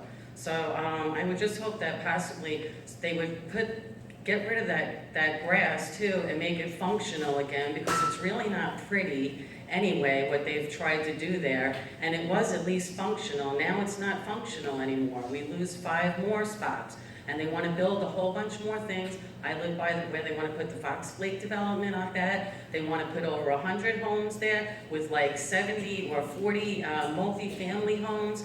I mean, it's just going crazy. There's too many people with not enough infrastructure, and there's not enough beach accesses to accommodate us all. Thank you very much. If you would come forward and tell me your name, please. Hello, my name is Chandler Williams. I'm a longtime native of the beaches of South Walton. I grew up in Freeport my whole life. And I have a future generation that will plan on using these beaches. My main concern is, I know there's private versus public, I guess, but is on an environmental impact. If I raise a hand, have any of you guys ever witnessed a sea turtle hatching or helped that? No, I don't know. Sweetheart, let's go ahead. You have 3 minutes. Okay, well, I mean, got plenty of time. I'm just curious because I'm just asking for like a basic amendment before all this state, because this is going to go state. There's been Supreme Court with Surfrider Foundation that have been involved in other counties. It's just a temporary amendment that does not allow fencing or roadways or any kind of obstruction for mainly on environmental purposes. And for those property owners that think of the socialistic activity, if you've ever done a beach cleanup, well, guess what? The people that are involved are cleaning up their front yard from the trash of the vacationers. So there can be a cohesiveness through beach cleanup, adopt a program. That can't be done right now. I want to put together adopt a beach program, but I cannot do it. Why? Because there's this whole major concern. So my, I guess, aggravation is that there's nothing getting looked that can be done immediately on the environmental impact that is simple, such as just allowing an amendment not allowing fences or ropes or any kind of structures to be put on, because if you have witnessed the birthing of these turtles and these other marine life to take place, then you realize like simple structures like that are major hindrances. A footprint are a major hindrance with these animals. I'm very fortunate where I have a job and luxury of traveling to a lot of different tropical locations, beach destinations. There's not really a body of water I have not been in at all. And so I've experienced different cultures and different ways of doing this. And Hawaii is a big one. It should be taken for example. There's cultural rights, there's heritage rights, and that's something that I think is not even being presented at the table that I may have missed earlier by the presentation. So I would just ask that an amendment be looked into, or a temporary freeze on the building and the ropes and this is my property, not your property, why this debate goes on, because it is a valid argument, and I am a property owner, not a beach property owner, but there is a valid argument there, but there also is historical and heritage rights, along with environmental rights that I think that really need to be looked into. Thank you very much. Thank you very much. Yes. I'm sorry, if you state your name for me, please. My name's David Hewins. I live in Freeport. I've been a resident here since the mid-90s. Before that, I was a tourist. I came over first, discovered this beautiful place in the late 80s. And for at least 25 years now, I've seen a pattern of gradual encroachment by private owners on the public space. Now, please don't get me wrong. I really don't like being called a socialist. I'm an old Reagan Republican who's somewhat discouraged with both parties right now. And I don't see why we can't have both private property rights and public property rights. There is such a thing as public property, and it's legitimate. And I really ask that you, as commissioners, will support that.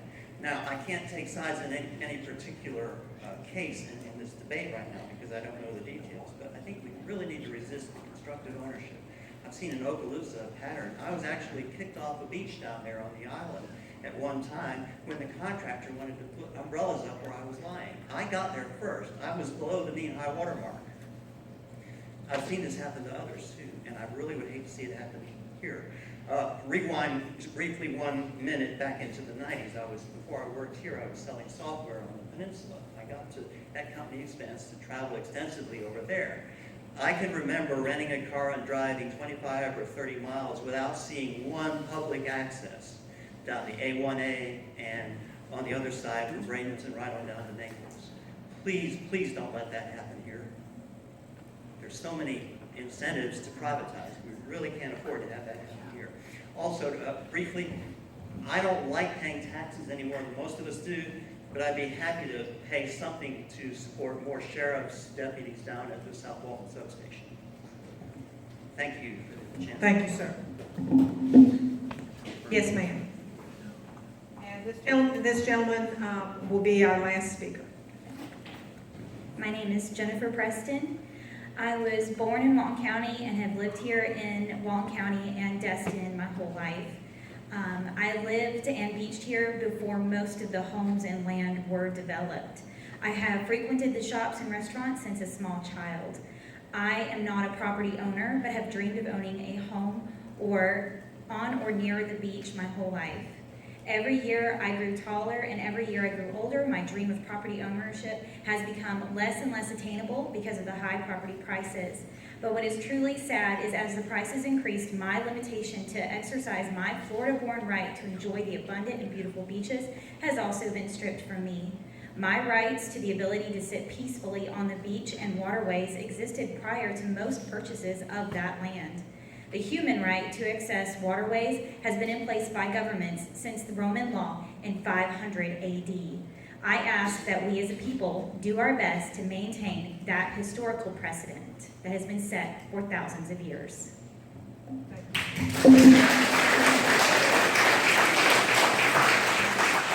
Yes, sir. Would you state your name? Excuse me? Your name, sir? Sure. My name is L.D. Skinner. I live right down the road, Santa Rosa Beach. And I've sat here and I've listened to this, and human nature doesn't seem to change. When the white man came to America, the Indians, the white man took and he took and he took. And the Indians said, what does he want? Does he want the skies? Does he want the moon? Does he want the sun? If you want the beaches now, you want the water, you want the Gulf of Mexico. In the words of the immortal poet, Chris Christopherson,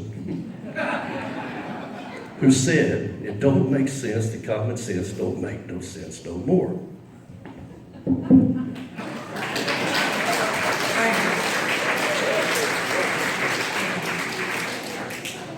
I can tell who else was born in the 40s and graduated in the 60s. That is, we have come to the end of our public comment. I first of all want to thank all of you. This is a very diverse issue, and we all have our own opinions, but thank you for being very respectful of everyone tonight. I need to, first and second of all, thank our staff who have put this on, the folks sitting over here and the gentleman in the back that moved all these tables and chairs. They do a great job at Walton County every day, and you can be proud that they serve you. Commissioners, do you have any, Ms. Meadows, I'll look at you, do you have anything you would like to say? No, I just, And one other thing before you start, I gotta get, y'all do understand, this is a workshop. Tonight, we cannot pass anything, we cannot, but hearing everything that you said, we can take it back and make some decisions. but we can make no decisions tonight. It is a workshop. I just have some questions for the attorneys, but I think I'll hold those until later till we get the information. The questions about quiet title, you know, who can do it, why can they do it, how can they do it? Does the county have any options there? And to Mr. Theriak, you know, if the beaches are customary use, do they belong to the state of Florida? He's shaking his head no. That was a statement made that I wanted to clear up, and that's really all I have. No, ma'am, the beach would still remain in private ownership. Customary use has no bearing on title. The state would not own the beach. Thank you. Thanks, that's all I have.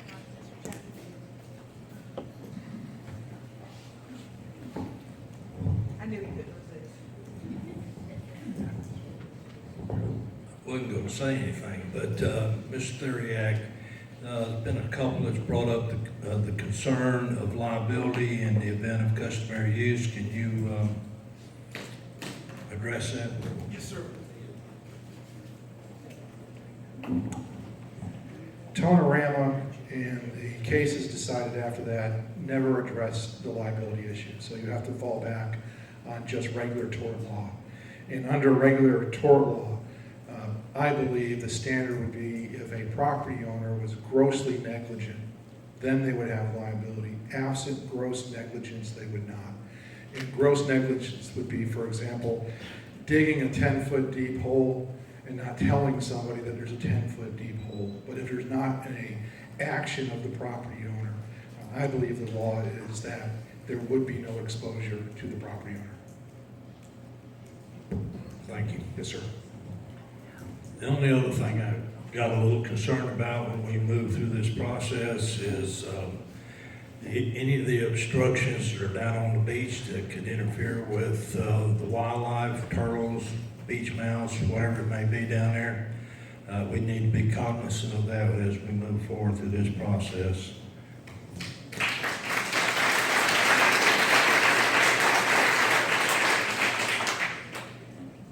Okay, I'm one for just, you won't leave here not knowing how I believe and how I feel. I believe in the public beaches. I believe that's in the public's right to access our beaches. I strongly support the commission moving forward with a position on this issue as soon as possible. It's time to make a decision. As I believe Mr. Jones said, we don't need to kick this can down the road anymore. I believe in the residents of Walton County and the private beach residents are part of that group. My desire would be to find a solution. We heard that. Work together, find a solution. There's two things in life that I don't like doing. I don't like paying doctors. Hey, Mr. Davis, you know what I'm going to say. I don't like to pay lawyers. But if I get sick, sometimes I have to go to a doctor. And if we can't find a solution, then we have to rely on judges to make those decisions for us. So with that said, I would like to, if my fellow commissioners would agree with me, I'd like to direct staff to work with Mr. Theriak in coming up with some kind of action, some kind of plan to bring back to us. And please include those atrocious fences and those unsightly signs that if a mouse did get caught in our fence, he would not live. If a turtle got caught in those fences, not to, you know, and then even our public, we just don't need, aesthetically, we don't need those ugly fences and we don't need those no trespassing signs. Thank you.